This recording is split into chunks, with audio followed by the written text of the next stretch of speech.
Bueno, vamos a empezar con las cosas de verdad, entonces. Bien, pasamos un poco por encima, no me voy a parar con los algoritmos básicos en detalle. Deberían ser sencillos de entender, están detalladas aquí las explicaciones. No sé si les echáis un ojo, si hay alguna duda de ellas, sí podemos pasar por encima. Bueno, los introduje ya para lo de los ejemplos de Machine Learning. A ver, pegarle un ojo a todo en orden, claro, no estoy detallando todo en los vídeos, pero también detallaría más si preguntaseis y dudas, ¿vale? Entonces, intentadlo y me decís, miraos de qué va Pandas un poquito, ¿vale? Ahora vamos a trabajar ya con él. De todas maneras, pero lo voy a hacer ya sobre la práctica.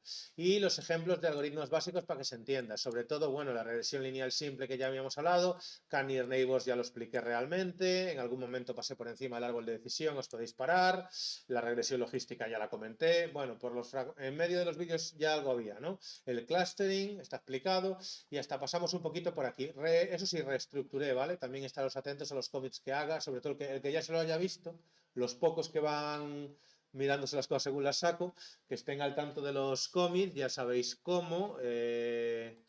Aquí donde... Un momento que... Vale, no. En,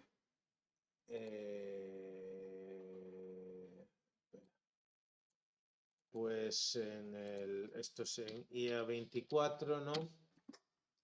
Bueno, recordáis que podéis ver aquí eso, los últimos cómics que hay, ¿no? En qué se ha modificado, lo podéis ver en concreto dentro de los ficheros cuando ha habido una modificación, pues aquí en el README hay uno de hace 2 horas porque añadí la evaluación de modelos, si vais al cómic último veis que añadí esta línea y que añadí este notebook de aquí. Y entonces pues ya es verdad que los notebooks lo malo que tiene es que el div, claro, solo se puede ver en crudo, pero bueno, se puede entender fácilmente el JSON, podéis ver dónde hice las modificaciones. Algún día mejorarán esto para que se pueda ver exactamente, pero bueno, sí podéis saber exactamente qué cambió. Pero bueno, a lo que vamos. Entonces, conjuntos es bastante importante esta parte, pero volveré sobre ella ahora. Sobre conjuntos de entrenamiento y test. Vamos a hablar de esto en detalle, pero voy a empezar en orden, ¿vale? Y los ejemplos de clasificación, regresión y clustering los expliqué por encima. A ver, miraoslo un poco en el orden que está aquí, entendiendo, y la duda que haya la explicáis. Pero me voy a centrar en lo siguiente, que en breves mandaré la siguiente tarea y ya tendrá un poco de chicha de, con un dataset nuevo, básicamente hacer todo lo que se hace aquí. Aquí está muy detallado. Vale, importante, lo comentaré varias veces, que aquí hay muchos pasos que no es necesario dar y en cada notebook siguiente resumo lo del anterior, cómo se aplicaría. Hay pasos que son solo explicativos. Esto se podría hacer de esta manera, pero también de esta otra, pero estamos jugando con ellos. Aquí hay bastante chicha, me dio bastante chollo. Y todo esto es básicamente sacado del capítulo 2 de un libro mítico, que lo tenéis aquí explicado, ¿vale? En todos está arriba de todos, este notebook es una adaptación del original de este hombre. Aquí tenéis el notebook original, el notebook original sin el libro no se entiende porque son los ejemplos, pero es una turra, como veis, pues es todo esto, ¿vale? Y me salto muchas cosas de aquí porque son un poquito avanzadas, ¿vale? Pero bien, entonces pues fui haciendo mi versión y simplificándola paso a paso. Bueno, ya voy a cerrar esto, ¿vale? En el README lo tenéis así, si lo veis directamente desde aquí que teníamos abierto, no, aquí no teníamos abierto, y a 24 lo abrí antes, ¿vale? Estamos hablando de este README, estoy en esto de aquí, lo podéis ver aquí, pero como os lo tenéis que descargar igual para ejecutar, pues entiendo que lo tendréis en local, y al final se trata de la carpeta esta, ¿vale? Que están aquí más o menos en orden. Entonces voy a cerrar esto, y vamos a ver el primero, framing, ¿vale? Y nos cuenta aquí, bueno, ¿qué es eso? Del libro de Marras, el que quiera, pues que busque el libro y le eche un ojo, que está muy bien. Vale, vamos a buscar un modelo de Machine Learning para predecir el precio de viviendas en cualquier distrito de California. Hago un matiz aquí, usamos un dataset. Esto es un dataset clásico, ¿vale? Casi todos los problemas para aprender Machine Learning están tratadísimos por ahí. Desde el censo de 1990. Lógicamente, esto no es viable y no nos vale para predecir el precio de una vivienda a día de hoy, ¿no? No hace falta que explique por qué. Entendemos que sería interesante si tuviésemos datos continuados hasta el día de hoy, pero el precio de la vivienda ha cambiado mucho desde 1990. Pero bueno, nos sirve porque tiene para ver cómo trabajar con un dataset. El dataset se puede descargar de Kaggle, entiendo que la web de Kaggle ya os debería sonar. Es más, aquí tenéis más información, aquí si os vais dentro de Kaggle para cualquier dataset, os recomiendo también que os lo veáis y tal, podéis descargar el dataset. te explica el dataset, te explica qué es cada elemento. Esta web tiene un montón de eso, pequeñas competiciones, concursos sobre problemas de Machine Learning y muchos notebooks clásicos con explicaciones de cómo trabajar sobre Machine Learning, ¿vale? Si os venís a código y ordenáis por ejemplo, por los más votados, aquí tenéis distintos ejemplos que se han implementado sobre esto para complementar lo que hemos visto. Aquí hay notebook, bueno, os recomiendo organizar así, ¿vale? Porque, bueno, es lo más típico. Entonces, por ejemplo, aquí una regresión bayesiana que ha hecho alguien. El modelo bayesiano no nos metimos en él por lo que os decía, de que habría que explicar la teoría y que se tira para adelante. A ver si os subo algún ejemplo también para el que lo quiera ver. Pero bueno, aquí utiliza KNN, usa una imputación con KNN no supervisada. Así una pequeña reflexión. ¿Qué pinta esto aquí? Suposición. Bueno, no hemos visto el dataset casi nada, ¿vale? Esto es... Vuelvo un momento para atrás. Vamos a acabar con esto y luego vuelvo ahí. Que se puede descargar ahí, que tenéis otros notebooks para ver, ¿vale? Sigo. Primer acercamiento a los datos. Vamos a hacer primero eso, que si no... Entonces, os lo paso en CSV. Con Pandas leemos el CSV. No me voy a parar con Pandas en nada más de lo que es lectura de ficheros de distintos formatos. Eso lo haréis con Javi, ¿vale? Vamos a asumir, una vez lo tenemos, hacer lo básico de exploración, que ahí nos superpondremos un poquito y lo veréis con él también, pero sí que vamos a ver cómo tratar los datos para que se puedan meter en un modelo de Machine Learning, ¿vale? Y aquí podemos observar, ya que tenemos, pues latitud, longitud, house, median, age, que esto es los años que tienen las casas. Bueno, una cosa importante que confunde a la gente, eso lo tenéis explicado si os paráis aquí en el dataset, ¿vale? De California, lo explica por aquí qué es cada elemento, como os decía, y hay una explicación general del contexto y del contenido del data frame, paraos a leerlo. Y también aquí en info nos cuenta, bueno, información del data frame, pero bueno, toda esta información también aquí, como veis, vamos a estar usando Pandas desde el principio, para lo cual es bueno que antes pues os paréis lógicamente, que ya le hayáis echado un ojo a los notebooks donde explico Pandas y su uso. Vale, tenéis ahí, podéis ir consultando y jugando con ellos. Bien, a lo que iba. Esto no son, cada fila no es el precio de un edificio. Cada fila es el precio medio de una, no sé cómo lo llamaba, zonas del censo, no sé cuál es el nombre de la categorización, ¿vale? O sea, son zonas dentro de toda la California, no sé si son, pues no sé si es como barrios, ¿vale? Es como por barrios, ¿vale? Entonces, por eso es la mediana, esto no es la media, es la mediana de la edad de los edificios en esa zona, ¿vale?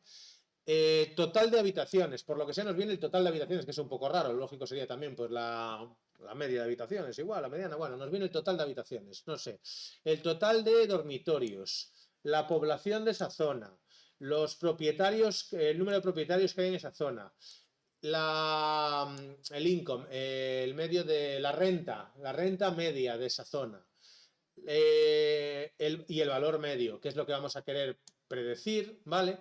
Y la cercanía a la proximidad, que aquí vemos donde tenemos una variable categorial, ¿vale? Ya podemos intuir cosas. ¿Lo entendemos hasta aquí? En cuanto haya dudas, paradme, ¿vale? Y lo que nos va a decir, que se comenta por ahí, es que queremos un modelo que prediga el valor de las casas dependiendo de esa zona en la que estén en el futuro, dependiendo de los datos de la zona en la que estén en ese momento, ¿vale?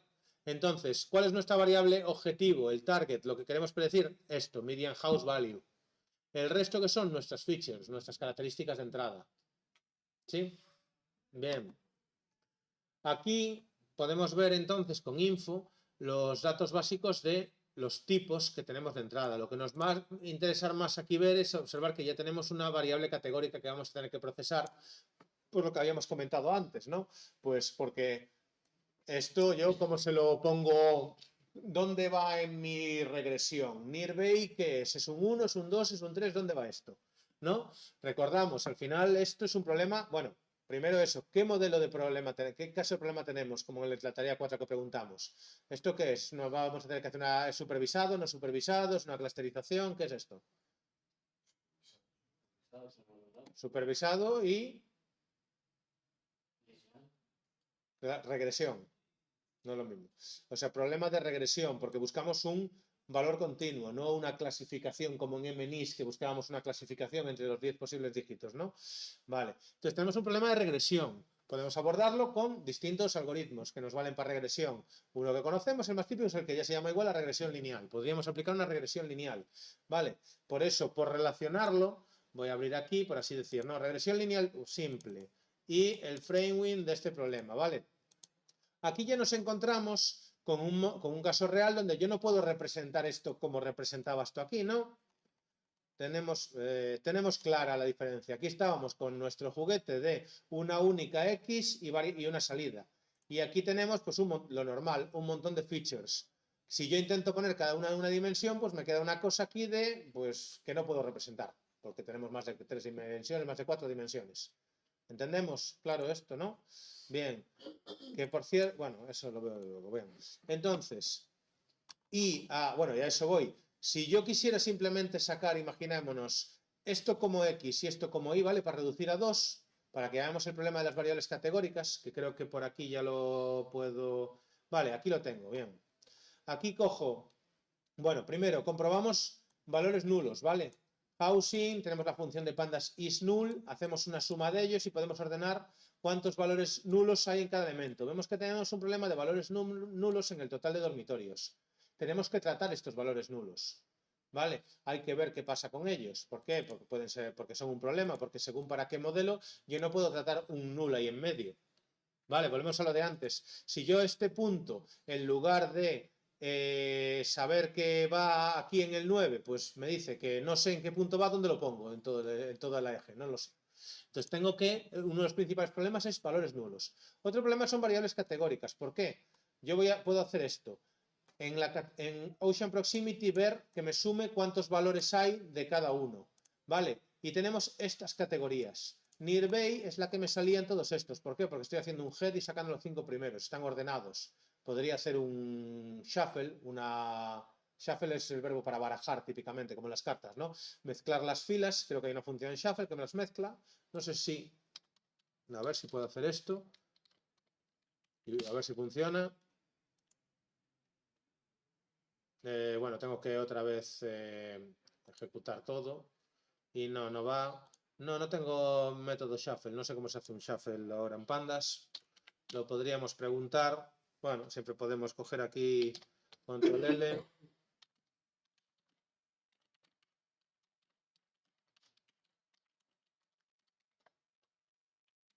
Bueno, lo escribí mal, pero me va a entender. Bueno, podría haberlo hecho directamente aquí para que me lo modificase todo esto también. Sample. Qué raro. Shuffle all roads. Pensé que sería más sencillo. Sí, la verdad es que pensé que sería más sencillo, solo en Pandas. Parece que aquí no lo hay. Bueno, pues no me paro con eso, da igual. A lo que voy, que aquí estaban en orden, ¿vale? Nearby, aquí vemos que Nearby es uno de los posibles valores, pero que tengo también este y este. Luego lo analizaremos en detalle. ¿Y cuántos hay de cada uno? Por cierto, relevante que aquí hay uno en el que hay muy pocos, considerablemente pocos. Esto va a ser importante cuando haga cualquier tipo de muestreo, cuando separe una parte de los datos, porque puede ser que si yo separo unos datos aleatoriamente, estos 5 no estén presentes. Y entonces puede que en mi modelo no sea consciente de que esta posibilidad existe. Bien, cosas que veremos después que suenan. Ahora le damos. Entonces, a lo que iba, esto venía a... Me estaba liando yo. Lo dicho. Si yo ahora cojo, supongamos, ese eje, un eje Ocean Proximity, ¿vale? Me vuelvo aquí, como decíamos, por hacer el símil con cuando teníamos dos variables, ¿vale?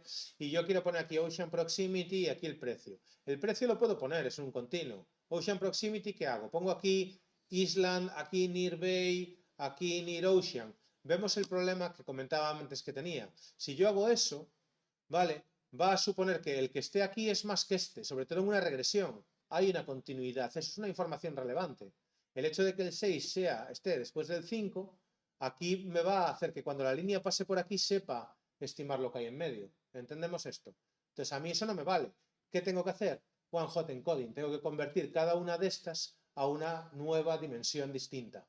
Y entonces ya de nuevo vuelvo a no poder representarlo. Ya no estamos en los dibujitos, ya no estamos en las cosas de juguete, estamos en los problemas de verdad, donde no puedo intuir tan fácilmente qué está pasando y tengo que probar, que es otra de las cosas importantes que vamos a ver. Va a ser importante testear nuestro modelo de una manera automática, programática, porque no voy a poder simplemente ver a ojo qué tal funciona. Bien.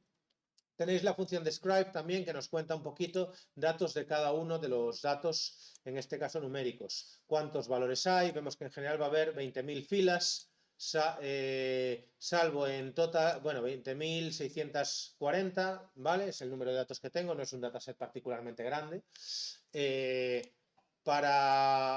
¿Dónde estoy? Sin embargo, en total bedrooms, como ya nos contaba antes, como hay valores nulos, hay menos. ¿Vale?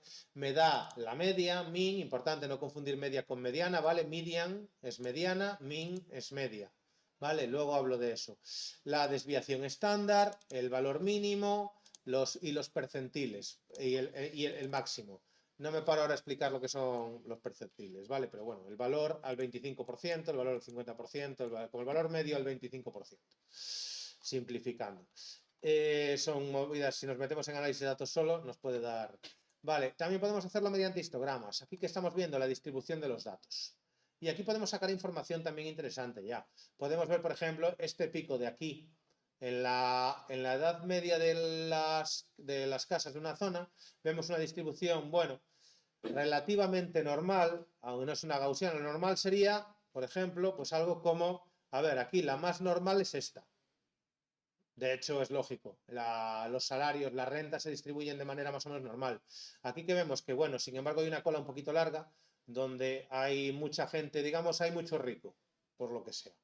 ¿Vale? Entonces, una distribución normal es una campana de Gauss, ¿recordáis que esto lo hemos comentado alguna vez? Es interesante, no nos vamos a hablar mucho de distribuciones, pero por lo menos que esto lo entendamos, que entendamos qué significa una distribución normal. Esto es cuánta gente hay que cobra esto. Pues la mayoría cobran en esta franja. ¿Vale? Esto es lo normal, que la mayor parte de gente esté... bueno, lo normal para mayor parte... Lo normal en el lenguaje coloquial significa que la mayor parte de lo que estamos observando recae en el centro y luego hay pocas cosas o poca gente que tiene mucho menos, poca gente que tiene mucho más. Entonces, ¿qué son? Pues colas hacia aquí. Hay muy poca gente que gana que gana tanto dinero. Hay muy poca gente que no gana nada aquí. Y que sean propietarios, claro. Vale, vemos que hay un sesgo entre los propietarios de vivienda, pues hay más gente, hay más, la cantidad de dinero que ganas baja con más lentitud que tener poco. Si tenías poco, pues ya dejas de poder comprar y aquí hay muy poca gente que sean propietarios. Esto crece muy rápido hasta cierta cantidad cuando puedes comprar una vivienda y luego ya hacia arriba ya hay gente que sí que tiene viviendas que está forrada. ¿Se entiende? Tiene sentido, ¿no? Bien. Y además vemos aquí también que destaca como un pequeño pico en el 15.0, que además es un número redondo, y otro aquí. Y otro aquí. Estos picos, sobre todo en este y en este, ¿qué os sugieren? ¿Qué puede ser eso? ¿Qué pasa? ¿De repente hay un pico de casas que tienen 51 años? Yo tenía pocas muestras para ese tramo y las muestras que tenía, pues... si sigues a lo mejor. Valor... En principio no, pero creo que aún así vas bien encaminado. Que para ahí debía tener pocas muestras y las pocas muestras que tenía debía estar en esta posición tan alta. No. No sé si quieres decir otra cosa a la que has dicho, pero tal como lo has dicho, no. ¿Alguna idea? Esto suele ser porque aquí realmente había un continuo muy bajito de cosas y las han agrupado aquí y han cortado los datos. Capping se llama. Tiene sus funciones a veces. A ver, lo primero que tenemos que ver es cómo están nuestros datos. A veces los datos no siempre nos llegan como en la tarea, lo cerré, vaya, en la tarea 5 MNIS, que ya viene, lo habíamos comentado, con imágenes se entiende muy bien. En MNIS tenemos los datos ya preprocesados, 28 por 28 en escalas de grises, de 0 a 255 y además muy limpios de ruido alrededor. Claro, la realidad no es así. Y cuando tengo yo una imagen, cuando le saco una imagen a un folio donde alguien ha escrito dígitos, la cosa se complica. Primero hay que ver cuál es la resolución de la imagen. Ahí ya hay todo otro proceso de la informática que no nos toca a nosotros en principio. A lo mejor para trabajar con imágenes en modelos de inteligencia artificial os contratan a vosotros y contratan también a un experto en imagen para ayudaros con el preprocesado.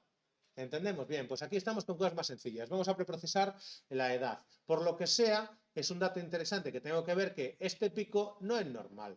Este pico no es que haya un montón de... No es que todas... Ninguna... No hay ningún grupo de edad de casas.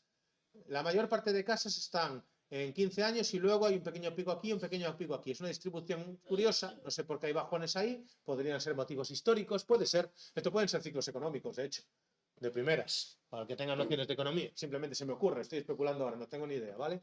Donde hubo, aquí se construyó más y se vendieron más, aquí hubo un bajón económico, aquí un poquito más y aquí otro momento que fue bien la cosa, tiene su sentido. Sin embargo, de más de 50 años no hay nada, ¿qué pasa? Pues que los datos estos, por lo que sea, no recogieron eso. A lo mejor los datos de donde los he sacado de ese censo no había esa información previa, se empezaron a recoger en ese año y no sabemos la antigüedad de esas casas. Puede haber muchos motivos. El caso es que tenemos que identificar que aquí se están agrupando muchísimas casas de más de 50 y que esto puede sesgar nuestro modelo. Todo esto son problemas que podemos tener. Esto es análisis de datos. Aquí hay mucha chicha, mucho que cortar, ¿vale? Pero por lo menos que identifiquemos. Luego veremos que no nos vamos a meter en todos los jardines de todo lo que se podría hacer aquí. Os voy a enseñar lo más básico y lo que es abordable. Esto daría, bueno, esto hay máster solo de esto, ¿vale? Aquí ya veis que cositas que es como esto. Por ejemplo, no vamos a usar escala logarítmica para convertir esto en algo más normal. Esta es la mejor que tenemos ahora mismo. Es la más limpia, la que tiene una forma más normal. Aún así, este pico de aquí a mí me sugiere que aquí dejaron de contar gente que tuviera más dinero que esto. Los súper ultra ricos que ya pasan de este 15 ya no son. Que por cierto, 15 que es dólares no son. También aquí tenemos que ver la escala, interpretar qué está pasando aquí. Esto es un income, es renta. ¿Qué clase de renta es 15? ¿En qué escala está esto? Es California, deberían ser dólares. Bueno, la documentación, comenta por aquí, es lo primero que comento, ¿vale? Están escalados y limitados a un rango de 0,515, representan decenas de miles de dólares. Vale, entonces un 3 significa 30.000 dólares.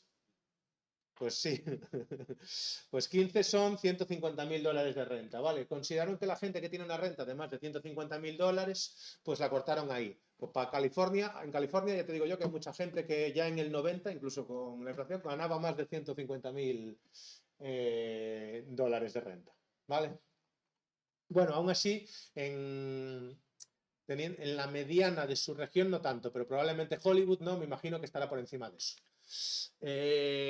Bien, cositas que se observan así, ¿vale? Entonces, bueno, pues ese tipo de detalles. Lo de la distribución gaussiana no nos vamos a meter en detalle en ello. Me parece importante que entendáis el concepto de distribución gaussiana, campana de Gauss, distribución normal, ¿vale? Una distribución en campana, que es lo que se llama distribución normal y por qué, y cómo se relaciona con el concepto de normalidad. Pero no nos vamos a meter más allá. Lo que sí es importante es que normalmente nos interesa que nuestros datos llevarlos o convertirlos a una distribución gaussiana porque los modelos de Machine Learning suelen funcionar mejor con distribuciones gaussianas. Están pensados para ellos. Esto lo voy a dejar en divulgación y en que os suene. No creo que profundicemos mucho más en esto porque ya digo, esto es un mundo extensísimo que me interesa un montón, pero hay que tirar para adelante. Entonces, bueno, tenemos aquí una distribución gaussiana muy picuda, pero con una cola larga aquí, otra, en todas estas se podría aplicar un logaritmo para centrarlas, algo parecido a lo que hacemos con el escalado, que ya hablamos de escalar, ¿vale? Hablaremos más de ello, y hay que tener muy en cuenta estas cosas aquí. Todo esto pues lo tenéis aquí explicado, más o menos, y alguna cosita más, y la de la variable categórica. Hay bastantes horas, aunque estos notebooks ya digo que están sacados del libro y está bastante es bastante fusilar el capítulo 2, hay bastante trabajo aquí para intentar hacerlo divulgativo y tal. Leeroslo con calma y las dudas preguntarlas, ¿vale? Y simplemente eso. Enmarcando el problema, lo que ya contamos. Oye, tenemos variable objetivo, variable target, features, tal, es una etiqueta continua, aprendizaje supervisado, regresión, lo que hablamos en la tarea 4, aquí simplificado, no me paro más, ¿vale? Selección de medida de rendimiento. Para esto hay que haber separado a ver el notebook de regresión lineal simple, del que ya hablamos y tenéis es un vídeo explicándolo en detalle, donde aquí cuento métricas de error, funciones de coste, ¿vale? ¿Por qué el concepto de métrica de error? Nos podemos quedar con él, pero lo importante es lo de función de coste. Vamos a hablar de función de coste. ¿Por qué? Yo necesito, por así decirlo, y para otros modelos va a ser, en el proceso en el que esta línea de aquí, y ahora si tuviese que no lo tengo a mano, me gustaría tener aquí un GIF donde la línea está bailando hasta que se ajusta, en ese proceso en el que se está ajustando, cada vez que yo hago un intento nuevo de ajustarla, lo que miro es su función de coste. Oye, ahora imaginaoslo así, que es lo que luego va a pasar con el descenso de gradientes, puede sonar ya. Yo no siempre voy a tener la opción de resolver una ecuación y que me dé ya. Aquí yo tengo la posibilidad de, con una ecuación matemática, encontrar ya la recta que más se ajusta, que es lo que hago. No siempre voy a tener esa posibilidad, porque no siempre va a ser simplemente una recta. ¿Vale? Va a ser computacionalmente muy costoso a veces encontrar la solución óptima. Va a ser imposible, inabarcable computacionalmente. Entonces, imaginémonos que yo no puedo encontrar directamente la línea, sino que lo que puedo hacer es, pero yo sí puedo calcular el error de cada línea. Entonces, lo que hago es, yo calculo una línea, esto me puedo apoyar en el dibujito que tengo aquí, donde está, este. Entonces, yo, por ejemplo, tiro la línea verde, ¿vale? Y ahora calculo el error. Y digo, pues el error es tanto, no sé. Ahora tiro la línea roja, miro el error. ¿Es menor que el de la verde? Vale, me he ajustado más, esa línea está mejor. Elimino la verde, sigo con la roja y ahora intento trazar una entre la roja y la verde. ¿Entendemos por dónde voy? Voy haciendo pruebas sucesivas y comprobando mi función de coste. Y voy minimizando la función de coste. Voy intentando conseguir aquella que lo haga mínimo. Por eso es muy importante definir cuanto antes la función de coste. No solo define lo bueno que es mi modelo, me va a servir para entrenar, para conseguir que cada vez el error sea menor y mi modelo sea más eficiente haciendo predicciones. Vale, por eso es una de las primeras cosas que hacemos, ya aquí en el enmarcar el problema. Yo defino qué tipo de problema tengo y digo, voy a definir ya en qué momento voy a estar satisfecho, voy a definir ya cómo voy a saber si mi modelo es bueno o no para poder usarlo después. Y entonces aquí ¿qué hablamos? Bueno, pues se decide usar la raíz del error cuadrático medio. ¿Vale? Esto lo tenéis explicado, os visteis el vídeo de la regresión lineal o leísteis el notebook, por lo menos. Bueno, pues tú, Tifucho, eso que me preguntó de la matemática, se recomendé que fueras mirar. A ver, ya digo, este notebook yo sé que es un poquito turra teórica, pero así como en otras cosas. A ver, las cosas que no sean tan importantes os lo voy a decir cuando estoy y tal. Yo creo que este merece la pena entender lo que hay ahí, aunque haya matemática y teoría, y también hay bastantes horas de curro ahí para intentar ponerlo divulgativo pasito a pasito. Pegarle una leída y pararos, dedicarle tiempo. Es interesante. Ya no me voy a meter en profundidad. Ya, por ejemplo, no explico en detalle cómo se calculan los mínimos cuadrados ordinarios. Esto luego la matemática puede ir hasta abajo y no lo hago en otros algoritmos. Pero yo creo que este es particularmente importante. Entonces, entender ahí lo básico de la función, de la recta, ¿vale? Que hay dos parámetros. Mira, añadí, por cierto, aquí, esto es una tontería, pero lo añadí hace poco. Me hizo gracia esta tontería y añadí esta línea. Esto es uno de los últimos cómics, ¿vale?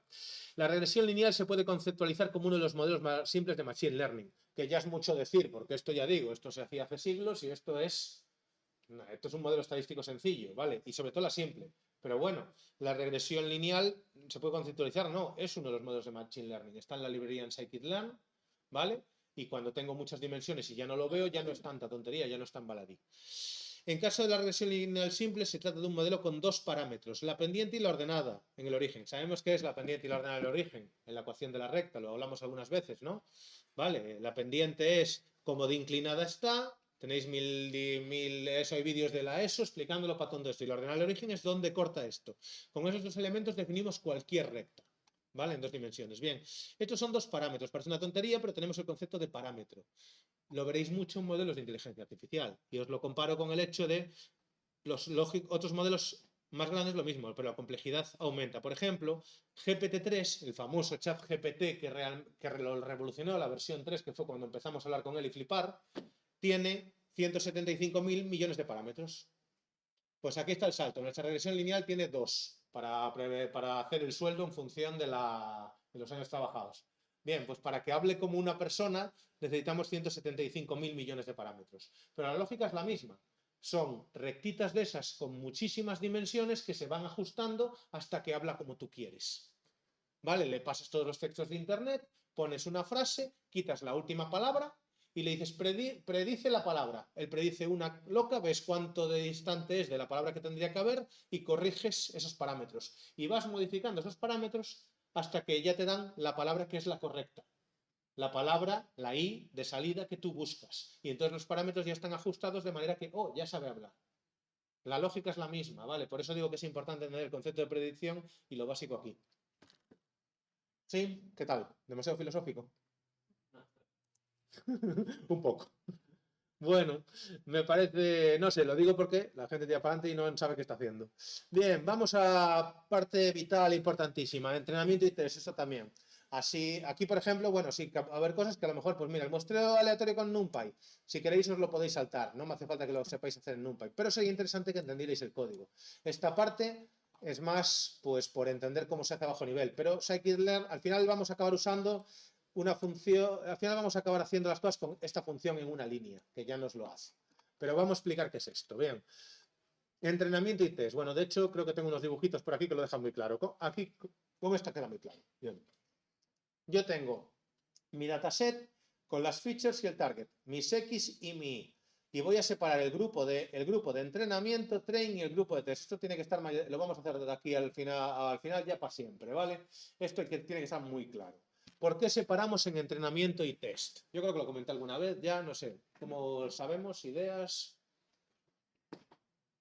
¿Por qué es importante separar el grupo de entrenamiento y el grupo de test? Necesitas Lo que... test, o sea, Vamos aquí a pegar un pequeño saltillo a esto que tenía, que lo tengo en, creo que en scikit-learn, ¿no? No, de hecho lo tengo en algoritmos, lo tengo que meter a, no, claro, esto no es scikit-learn, sí, perdón. Regresión overfitting. Este creo que lo comenté ya por encima. Bien, aquí tenemos otra vez nuestra regresión de los años y el salario, ¿vale? Aquí tenemos nuestra regresión lineal. Como recordamos, lo volví a comentar también la semana pasada, esto sí, esta parte es de las que no grabé, que quedó pendiente, vale. Me preguntaron la diferencia entre modelos paramétricos y no paramétricos, que lo comenté alguna vez. Modelo paramétrico asume una determinada asume una... Bueno, asume datos en los modelos, asume características específicas en los modelos. En este caso, asume que es una recta. O sea, una regresión lineal asume que no va a haber, aquí no puede haber un pico de repente. Que ojo, podría pasar, ¿eh? Quiero decir, a veces tú no todo es lineal. Hay veces que por lo que sea, y volvemos al ejemplo que decía antes de los ciclos económicos, lo que sea, tú puedes tener un modelo que por lo que sea, pues sea que haya en función, bueno, en este caso no tiene sentido, pero por lo que sea la gente con X años de experiencia, bueno, podría pasar. A lo mejor la gente con X años de experiencia, aquí, la gente, imaginaos que con 3 años de experiencia la gente está ganando menos. Se me ocurre. Pues vino el COVID y ese año aprobaron todos copiando, le regalaron los aprobados a todo el mundo. Se me acaba de ocurrir. Puede pasar. ¿Vale? Entonces, puede que tu modelo no sea lineal. Y a veces tenemos características que no son lineales. Esto lo expliqué cuando en el vídeo que detallé de la tarea 4. Tenemos ejemplos donde a veces tengo características donde asumo linealidad, asumo que todo va a ser proporcional y que va a haber ahí, pues esto, linealidad, que un poco más va a implicar un poco más de la salida. Y tengo cosas donde claramente no. Hay cosas que no van a ser lineales. Y de hecho en ese mismo vídeo puse el ejemplo que nos vamos a encontrar aquí con, voy a adelantarme ya a esto, ¿vale? El bonito es este con California, ¿vale? Estos son las zonas, latitud, longitud, la población. Pues aquí, pues por ejemplo, bueno, da igual, por ejemplo, la población no es lineal a la latitud, a más latitud no hay más población, ¿no? Se concentra en una determinada zona, no me vale, esto va a ser problemático, ¿cómo tratar latitud y longitud? Si quiero hacer un modelo de regresión lineal, estas features me la van a liar, esto ya lo puedo observar, anticipar, ¿se entiende? Aquí estamos hablando, esto es ya análisis de datos donde tú como persona ya sabes, aquí ya puedo decir, mi modelo, si lo que más pesa es la latitud y la longitud, no puede ser una regresión lineal, va a ser un modelo malo. ¿Entendemos? Aquí tengo varias opciones, no usar una regresión lineal o hacer un preprocesado de esta latitud y longitud y convertirla en otra cosa que sí sea lineal. Sería una posibilidad. ¿Vale? Que es una de las cosas que están medio hechas ahí al final, pero que no nos vamos a meter. Podemos clusterizar ahí. Y luego ver la cercanía a los clusters. Pero aquí hay mucha estrategia, esto es muy complejo. Bien, pero se entiende una de las ideas, por lo menos entender de qué estamos hablando. Frame framing, train test, vale, vuelvo a donde estaba. Entonces, ¿dónde estoy? La he liado, train test. ¿Por qué estoy? Ah, aquí. Bien. Decía, overfitting, aquí, perdón, esto. Entonces, el modelo paramétrico se va a adecuar más o menos a las líneas. Yo aquí tengo, he separado ya entrenamiento y test, ¿vale? Los puntos azules son los de entrenamiento y los de test. Por ahora nos lo creemos, ahora os explico por qué. ¿Por qué esto es importante? Porque si yo uso un modelo no paramétrico, bueno, aquí primero hago una cosa, calculo la media, el error medio, tanto para el grupo de test, ¿vale? Yo calculo aquí, cojo mi modelo y hago las predicciones para las X de test y saco las Y predecidas. Y ahora calculo el error entre las Y de verdad y las Y predecidas. ¿Se entiende esto? Esto está en detalle, no me voy a parar en esto, esto está en el vídeo de regresión lineal en mucho detalle, ¿vale? Si no, si hay dudas, me decís. Entonces, eso, pues si volviese para aquí, ¿no? Esto de lo que estoy haciendo ahora aquí es lo que aquí explico despacito con esto, ¿vale? Cada uno de los errores. Aquí lo estoy haciendo sin separar en entrenamiento y test. Para todos los valores yo calculo la recta. Ahora con la recta las bolitas rojas transparentes son lo que yo estimaría, lo que yo predeciría, pero el azul, pero yo tengo la etiqueta de verdad, entonces puedo ver el error. Bien, entonces yo puedo hacer lo mismo, ¿dónde estaba? Aquí. Y yo puedo ver ahora los errores. Entonces los errores con las de test, con las mismas con las que he entrenado, este es el error medio, pues 14.000 bueno, dólares, euros o lo que sea esto. Bien, y en entrenamiento es 18.000, ¿verdad? Un momento, entrenamiento. Sí, perdón, en test son 14.000 y en entrenamiento son 18.000, que bueno, están un poco alejadas, pero no tanto, ¿vale? Sin embargo, aquí se va a entender todo. Esto es lo que pasa con un árbol de decisión si no limito su profundidad. Esto es overfitting. Voy a mejorar también en los próximos días, espero meter aquí unos dibujitos más para dejar claro esto. Esta parte, esto es muy importante, ¿vale? ¿Qué estoy haciendo? Estoy sobreajustando. Esto es, lo dije varias veces, es el ejemplo típico de si yo os doy para preparar el examen las preguntas del examen respondidas, os vais a chapar las respuestas del examen, todo el mundo va a sacar un 10. Pero si os pongo preguntas distintas no vais a saber hacerlo. No estáis generalizando. Nuestro modelo tiene que ser capaz de generalizar a cosas nuevas, no aprenderse solo aquellas con las que entrenas. ¿Vale? Si yo le pongo un modelo no paramétrico, no lo limito en profundidad como un árbol de decisión y no lo limito en profundidad, él, fijaos que crea un modelo que se ajusta perfectamente al entrenamiento. Los puntos azules son los de entrenamiento. Mi modelo es muy bueno en ese aspecto. Y de hecho, si yo mido el error en entrenamiento, me da solo 276. Es excelente. ¿Cuál es el problema? Que si yo separo antes un grupo de test y mido en él, en este tengo 23.000, más de lo que tenía con la regresión lineal. ¿Entendemos qué está pasando? Lo ideal sería que este fuera el momento de, ya lo he entendido, pero igual veo que no. ¿Sí? A ver. Fijaos, esto es otro modelo con un árbol de decisión, pero limitado a 4 de profundidad. Aquí vemos que se parece, ¿no? Visualmente. Vemos que esto parece un buen modelo, ¿no? Si cada uno de estos puntos son gente, mi modelo más o menos predice, va por en medio como una regresión lineal. ¿Sí? ¿No? ¿O no? Veo caras de confusión. Antes de ese. No, sí, a ti no, pero al resto veo caras de confusión. Yo lo entiendo, pero lo que no entiendo es Eso, es feedback. cómo te puedes dar cuenta de si esa cantidad es elevada o no si no tienes una de referencia dentro de esa gráfica. Es decir, Dime, entiendo esto que es una buena pregunta. el MAES Sí. indica, tú imagínate, si estuviéramos midiendo algo que es demasiado largo, es decir, que hay overfitting porque se sobreajusta demasiado.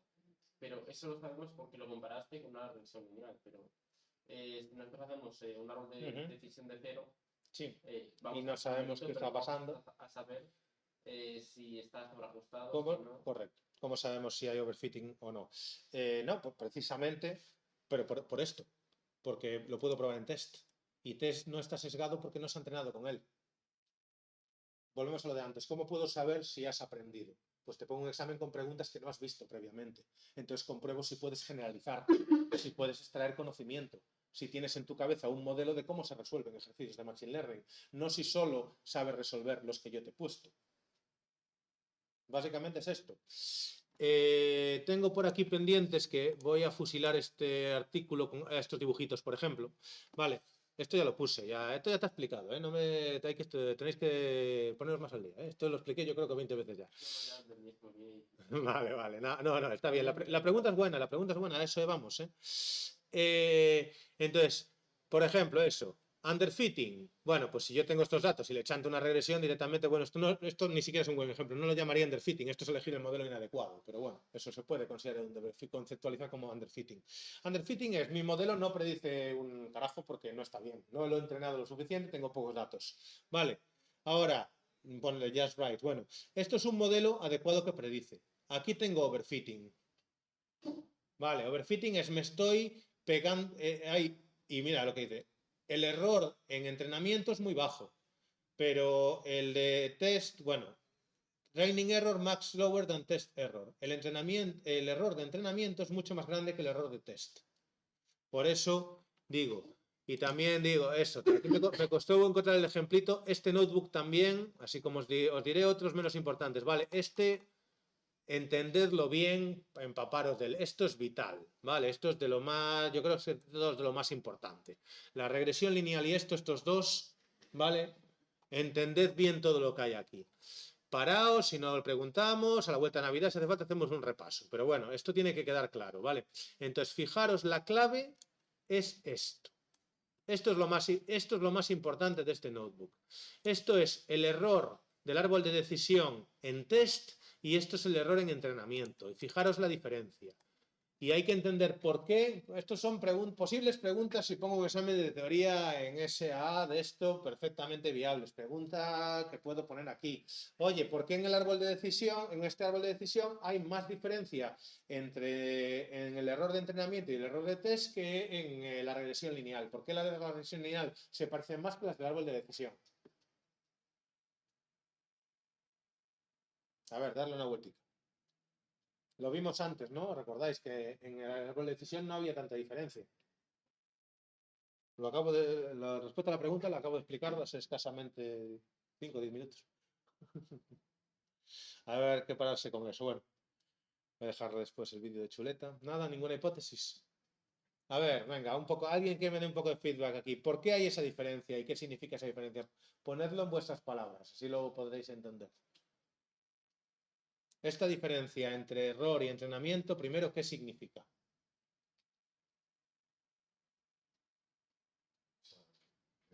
Está overfitting, ¿Vale? o sea, con entrenamiento dentro que Calle. non limita la profundidad, pois non só que teñas todo o entrenamiento, decir, overfitting, pero nas de test vai mal porque, bueno, Porque no se entrenó con elas. porque non se entrenó. Claro. Este es el caso visualmente. Más bien la cuestión es lo que tiene que quedar claro. ¿Por qué hay poco error en test, en entrenamiento? Coño, porque ha pasado justo por ellos. Claro que casi no hay error. Se ha ajustado perfectamente a los datos de entrenamiento. Yo no quiero eso. No estoy generalizando información, no estoy viendo la tendencia, no estoy viendo lo que está pasando como tendencia general. Estoy adecuándome a mi muestreo. A ver, ¿cuándo un overfitting es perfecto? ¿Cuándo esto es correcto? Cuando yo tengo todos los datos existentes. Quiero decir, claro, si yo me adecuo, si yo nunca va a pasar, quiero decir, si esto es todas las personas de mi ciudad, da igual, si esto son todas las personas, toda la población del mundo, son estos puntos. ¿Vale? Yo tengo todos los puntos de todos los seres humanos del mundo. Mañana, y tengo todos los datos de cuánto cobran.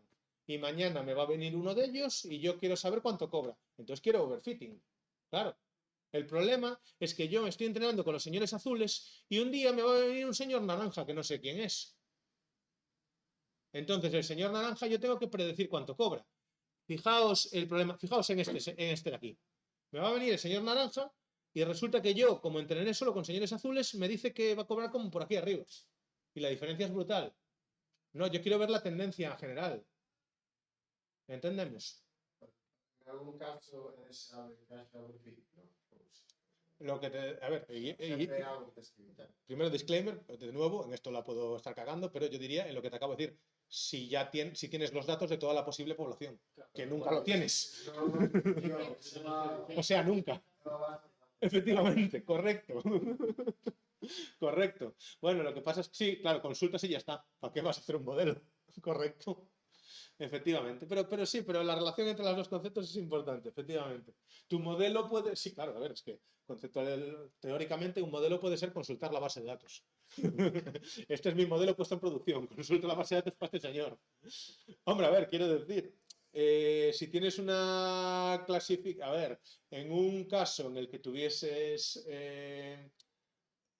variables, que todos sean variables categóricas y si tú tienes todo variables categóricas puedes tenerlo en una base de datos, quiero decir, puedes consultar el resultado de la media correspondiente a las entradas que están en esa base de datos. Bueno, No usaría predicción, o sea, ¿cómo? no sería predicción, porque prácticamente, Efectivamente. o sea, no. Claro, claro, por eso digo, sí, sí, a ver, que pretendía matizar lo absurdo de ello. O sea, no tiene sentido. Porque nadie tiene un overfitting, o sea, nadie lo necesita, para qué se usaría, ¿no? Va directamente. Claro. Además, a ver, hay un concepto transversal aquí que es importante, que lo veremos en breves. A ver, igual corto, voy por partes, pero lo voy a adelantar ya. Voy a pegar un pequeño saltito a dónde está esto, a valores missing. Bueno, no hay nada que me ayude ahí. Vale, hay un concepto importante, no, pero sí que no sé si lo explico en regresión lineal, que es el de outliers o valores atípicos en castellano, bueno, o en el ámbito estadístico. Valores atípicos son por ejemplo, los que se alejan mucho. Pues como indica el nombre, es un valor atípico, no es lo típico. Lo típico que es que esté cerca de la recta. Tú ves una tendencia. Vemos, la regresión lineal lo deja muy claro. Tú ves esto y te parece intuitivo. De hecho, en bueno, a ver, ya los datasets están elegidos para que lo sean más. Yo os muestro esto y no necesito trazar la línea para que entendáis la tendencia. Es bastante intuitivo nuestra cognición. O sea, tú ves ahí una tendencia. Si ahora aparece un punto aquí, ojo que los puntos que estoy marcando son datos reales. Y aparece un punto aquí, tú no puedes decir ese dato. Bueno, puedes, sí. Yo sí, en este dataset en concreto, si te pongo un punto aquí, puedes hacer la hipótesis de, ojo, vamos a comprobar este dataset a ver si esto es verdad. Porque los valores atípicos pueden ser por dos cosas. Pueden ser que existan en realidad o que sean por los instrumentos de medición o el proceso de medición. Ojo. Entonces, hay cosas que nos tienen que llamar la atención. Si hay un único punto aquí, solo, y todos los demás están bien, ojo, yo revisaría, me pararía, miraría ese punto y diría, ¿qué ha pasado aquí? Porque es probable que ese punto sobre. Es probable que ese punto esté ahí por motivos que no me interesan. Y si ese punto es real, aún así hay casos en los que yo puedo tomar la decisión de eliminarlo por el bien de mi modelo, para que mi modelo no se vea sesgado por ese señor tan raro. Lo quiero ahí. Vale. No, bueno, ahí es entender el modelo. Hay casos en los que hay casos en donde es muy importante tenerlos en cuenta y casos donde no. Que por cierto, esto es una tontería, pero también en el caso de la regresión lo explico por aquí, que es una de las principales diferencias. Bueno, es una de las diferencias que son relevantes también en el uso del MAE o el error cuadrático medio. Que no es que sea el motivo de usar el error cuadrático medio, está explicado hoy por qué es, pero el cuadrático es más sensible a valores atípicos o outliers. ¿Por qué? Porque está elevando al cuadrado. Y al elevar al cuadrado algo que está muy lejos, aún lo estás haciendo más grande con respecto al resto. ¿Vale? Hay que tener eso en cuenta. Pero estos son, bueno, ya digo, mucha información que nos suene, no toda la vamos a usar luego, pero bueno. Vuelvo a, vale, regresión overfitting. ¿Se entiende entonces el concepto de overfitting y por qué es importante valorar la calidad de nuestro modelo en un grupo de test? ¿Queda claro? Muy importante entenderlo, pararse con este notebook y entenderlo completamente, ¿vale? Que además lo he dicho, me dio un chollo de la Virgen hacer el dibujito este para que se vea aquí el overfitting justo al subir a la profundidad 4, ¿vale? Esto es de creación propia. Vale, bueno, y tenéis como siempre un vídeo de 12SV hablando de overfitting, también mirároslo, muy interesante, ¿vale? Los links que meto por ahí, algunos están bien, a veces meto demasiados, la verdad es que tengo que cambiarlos, algunos más, ponerlos arriba, los que quiero que veáis, porque luego hay otros, es verdad que por ejemplo aquí, pues no espero que veáis todo esto, claro, aquí ya lo llamé fuentes en lugar de material complementario, tengo que equilibrar eso en mis apuntes para que se entienda claro cuando quiero que lo veáis y cuando no. Vale, estos no son tan importantes, son más bien apoyo, pero bueno, Para el que lo vea esto en el vídeo y tal, este lo recomiendo. En general los de 12 CVquecitos porque son útiles, ¿vale? Ya me estoy saltando otros que tiene por en medio que no me parecen tanto o que están cubiertos. Bien, volviendo aquí entonces, vamos a separar siempre en entrenamiento y test. De aquí al infinito. Esto es vital, importantísimo, el tema del overfitting, porque ya no podemos... ¿Por qué? Por lo de siempre. Porque aquí, para explicar, pongo dibujitos. En el mundo real no tenemos dibujitos. ¿Cómo sé si mi modelo va bien? Pues viendo el error en test. Y ahí veo cómo de grande es. Que esto se relaciona también con tu pregunta, otra cosa. Luego hay una cuestión de dominio. Hay un motivo importante por el que aquí estamos usando. Yo aquí estoy usando el error medio absoluto. Bueno, esto lo explico aquí, ¿vale? Hablo del error medio absoluto. Hablo del cuadrático medio. Y luego hablo de la raíz del cuadrático medio, ¿vale? Aquí podemos ver, ¿vale? El MAE, el MSE y la raíz del MSE. ¿Por qué se hace a veces la raíz del cuadrático? No cambia nada, es solamente hacer la raíz cuadrada, eso es una transformación lineal, no cambia nada. Pero porque así nos da un resultado que podemos interpretar. Por eso aquí le puse la unidad y a esto le dije euros al cuadrado. ¿Por qué? Porque si veo el error en el cuadrático, pues no puedo interpretarlo. Pero a veces si mi objetivo es predecir una cantidad de euros, yo sí sé lo que son 6.000 euros, no sé lo que son euros al cuadrado, que me cuesta más verlo. Entonces, aunque use el cuadrático, que es el que típicamente se suele usar, está explicado el por qué, por ahí, no me paro otra vez, a menudo hago la red cuadrada para tener una medida de cómo de lejos estoy. Y esto también tiene que ver con tu pregunta. Mi modelo a veces puedo saber si es bueno o mal independientemente de lo demás, simplemente porque resultado da. De hecho, tenéis subido también, aunque este lo modificaré, que estoy haciendo correcciones aquí sobre otro concepto que es el grupo de validación, también lo voy a introducir ahora ya, porque sobre esto insistiré. Yo aquí calculo, hago todo el pipeline de preprocesado y hago una regresión lineal y me da, ¿dónde estoy? Que ya no sé, el error en D de, este es este, perdón, aquí, por ejemplo, en la regresión lineal, ¿vale? El error de la regresión lineal medio me da 70.000, ¿vale? Ahora es decisión mía y de mi cliente si 70.000 es un error aceptable en predicciones de valores de inmuebles. ¿Vale? Pues parece mucho. Igual no me sirve mucho si hay un error de 70.000 posible. Más o menos 70.000, pues no me estoy prediciendo mucho. A lo mejor mi modelo no es suficientemente bueno. ¿Vale? Eso se entiende. Ahí ya hay una parte del dominio. Pero luego hay otra cuestión que es la que comparábamos aquí, que es la comparación entre el error... ¿Dónde estoy? La comparación... Claro, bueno, es que depende, sí, bueno, no sé, depende si es California o Detroit, claro, esto es California de los 90, no nos vamos a meter en eso, pero entendéis por dónde voy, ¿no? Bien. Sí, ese es otro problema, actualizar los datasets y ponerlo más bonito. Ya sigo diciendo que tengo pendiente bajar los salarios aquí, para que la gente se lo crea más. Es para motivaros, hombre, que con Machine Learning vais a empezar a ganar eso todos enseguida. Bueno, el caso. El segundo dato importante es la comparación entre el error en entrenamiento y decisión. Esto es una muestra clara de overfitting, ¿vale? Si mi error en entrenamiento es muy inferior, de órdenes de magnitud inferior al de test, claramente hay overfitting. Cuando no hay overfitting, es, por ejemplo, pues aquí. ¿Por qué? Porque aquí yo calculo el error en la regresión lineal, como no es paramétrico, como por más que yo quiera overfitear una regresión lineal, no hay manera, porque no puedo curvar la recta. ¿Entendéis?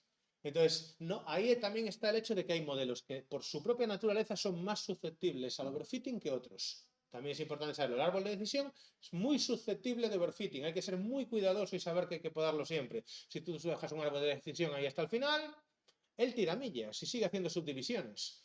Vale, la regresión lineal no la puedes retorcer más, entonces ahí no corres ese riesgo. Pero si lo queremos comprobar, lo que hacemos es, vemos el error en test y vemos el error en entrenamiento. Y vemos que en una regresión lineal no es posible que se alejen mucho. ¿Vemos? En el árbol de decisión, sin embargo, se van a alejar mucho. Esta es la muestra clara de overfitting. ¿Claro? Importantísimo, absolutamente vital el concepto de overfitting, el entrenamiento y test, y aquí lo tenéis en modo llevado a la programación. Hay que entender muy bien, voy a usar Xtrain, Etrain, Xtest y test. Normalmente con una única línea de código ya sacamos los 4, que no sé si tengo la línea de código por aquí, porque lo malo que tiene también estos notebooks es que la mayor parte de cosas de aquí después son bastante más sencillas de lo que parecen aquí.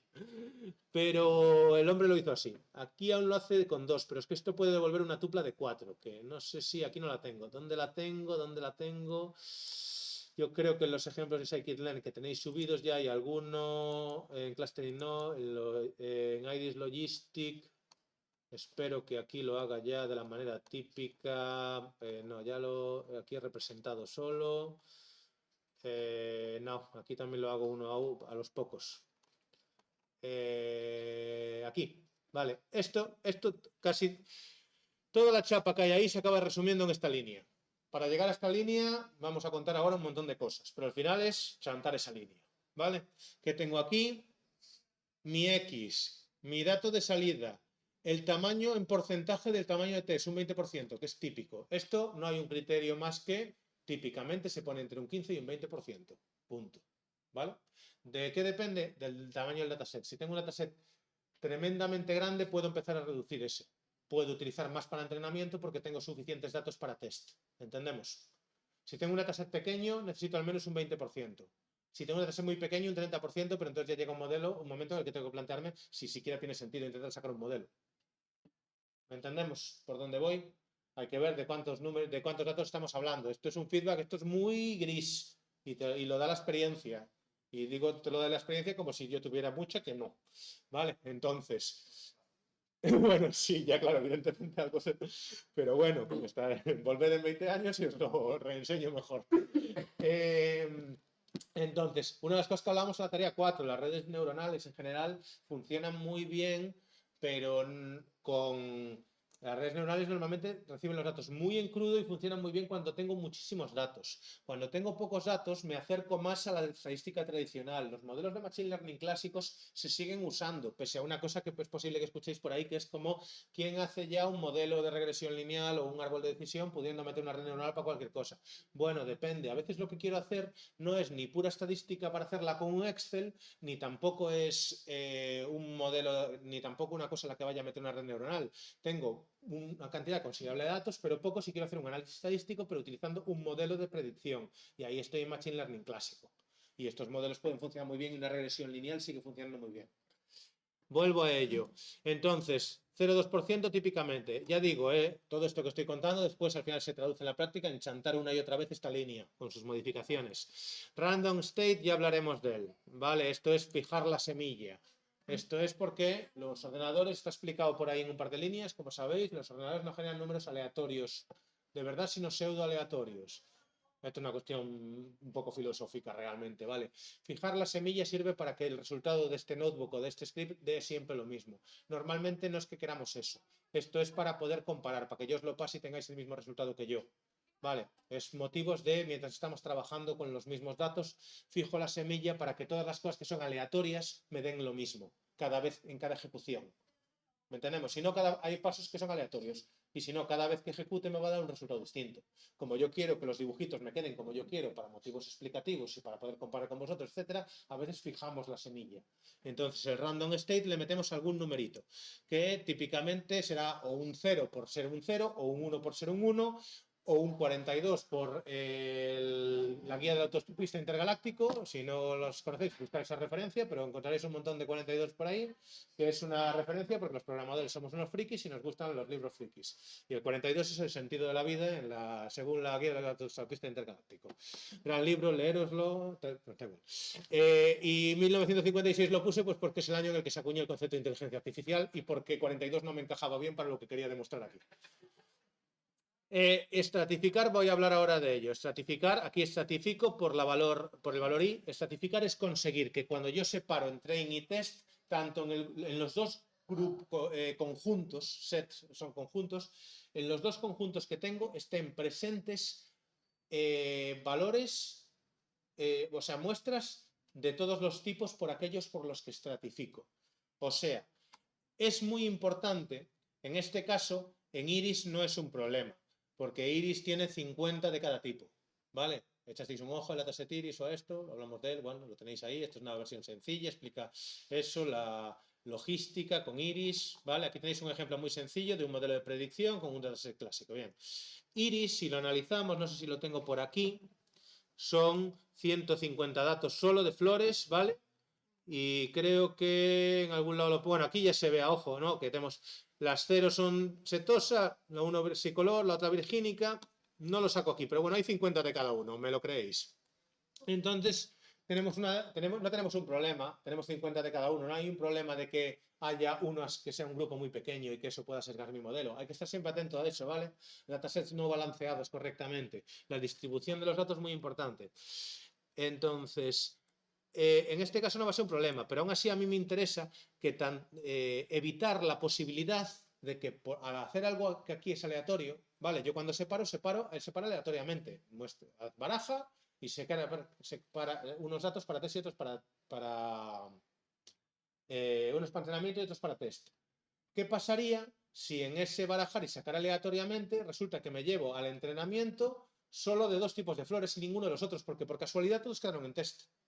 Pues me va a salir un modelo de mierda. ¿Se entiende?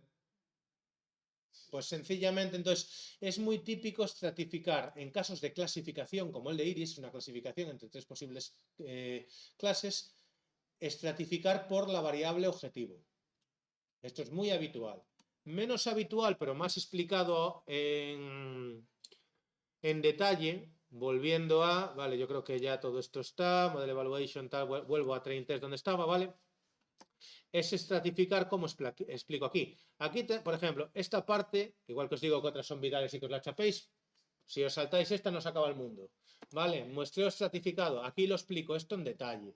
Explico por qué puede haber un muestreo sesgado, cómo se corrige como muestreo estratificado. Pongo un ejemplo aquí. Supongamos que quiero una encuesta de opiniones de la población en España. No puedo consultar a toda la población, entonces quiero un grupo muestral. Esto es lo que estamos haciendo siempre. Yo con unos pocos datos quiero generar un modelo que pueda predecir qué pasa con otros datos.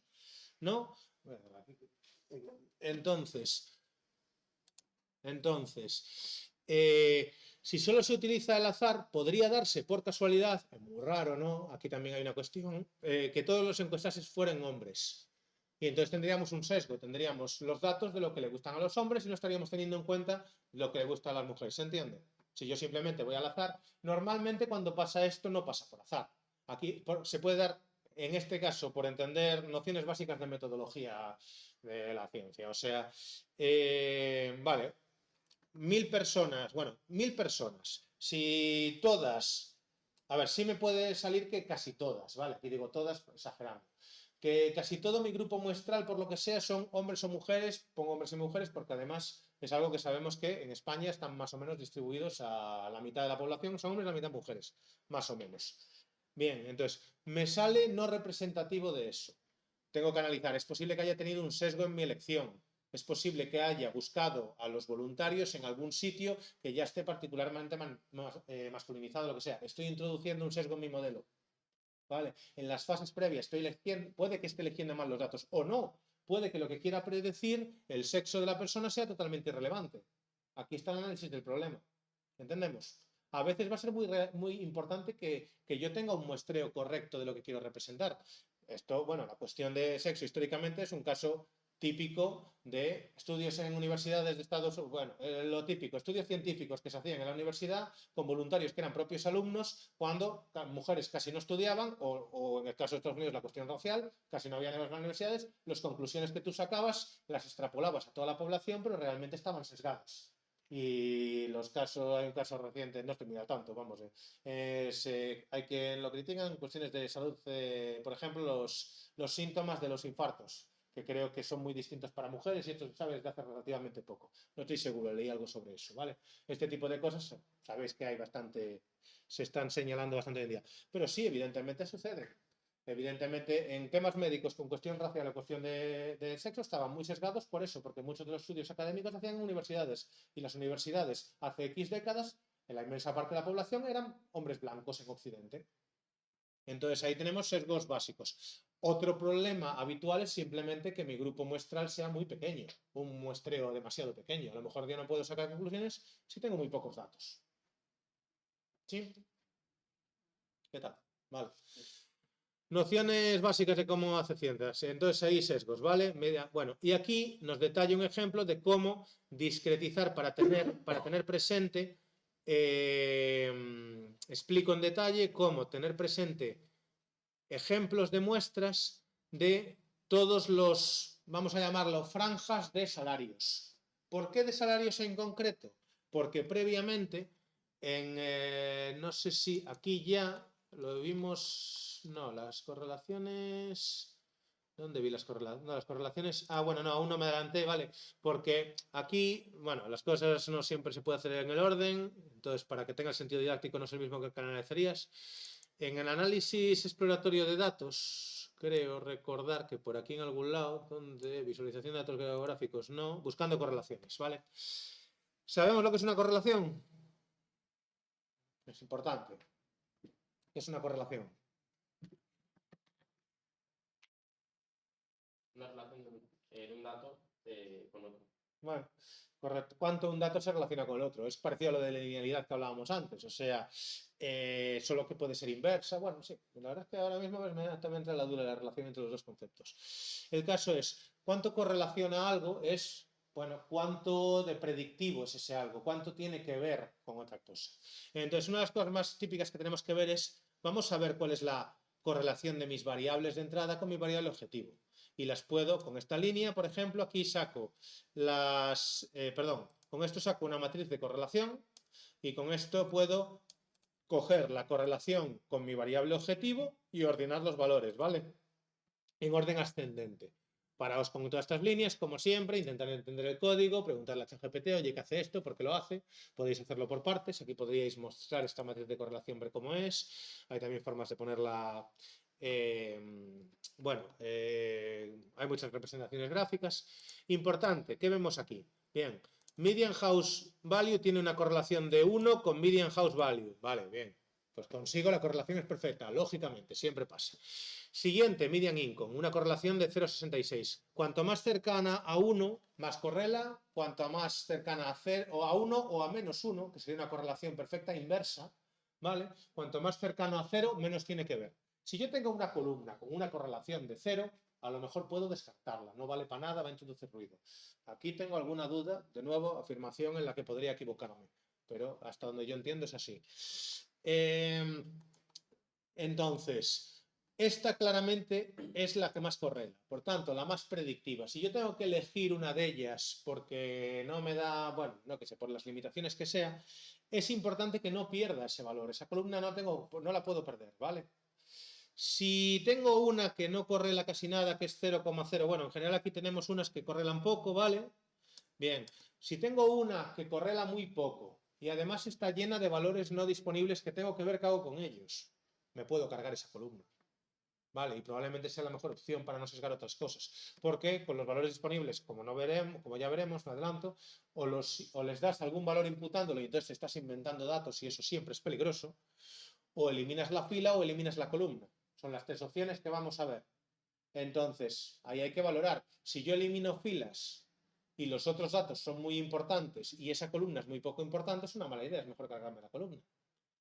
Digo esto porque la siguiente tarea que os voy a poner va sobre todo a razonar estos tres casos de cómo tratar valores no disponibles, ¿vale? ¿Podrías quedarte con los registros de los que sí tienes datos? Quedarte con los registros de los que sí tienes datos. Pero eso es eliminar las columnas, eso es eliminar las filas en donde no está. Claro, pero fíjate que te estoy hablando de la columna que menos correla. Claro, si es la que menos correla. Claro, esto es al revés. Si tengo la columna que más correla, si me faltan datos en median income, a lo mejor a mí me interesa eliminar filas. Y la columna la tengo que dejar por narices. Lo que nunca quiero es perder los datos que más correlan. Esto es importante, ¿vale? Bien, entonces tenemos ordenado, ¿vale? Por valor absoluto. ¿Cuáles son por así decir, las más importantes? ¿Cuáles de mis predictores son más importantes porque son los que más corren? Luego está la famosa cuestión de si la correlación implica causalidad o no. que ya pues no me paro hoy con más filosofía, que llevamos mucha, pero que tiene su tela. Ahí también está el tema de, que también se habla por ahí de feature engineering, de crear, puedo crear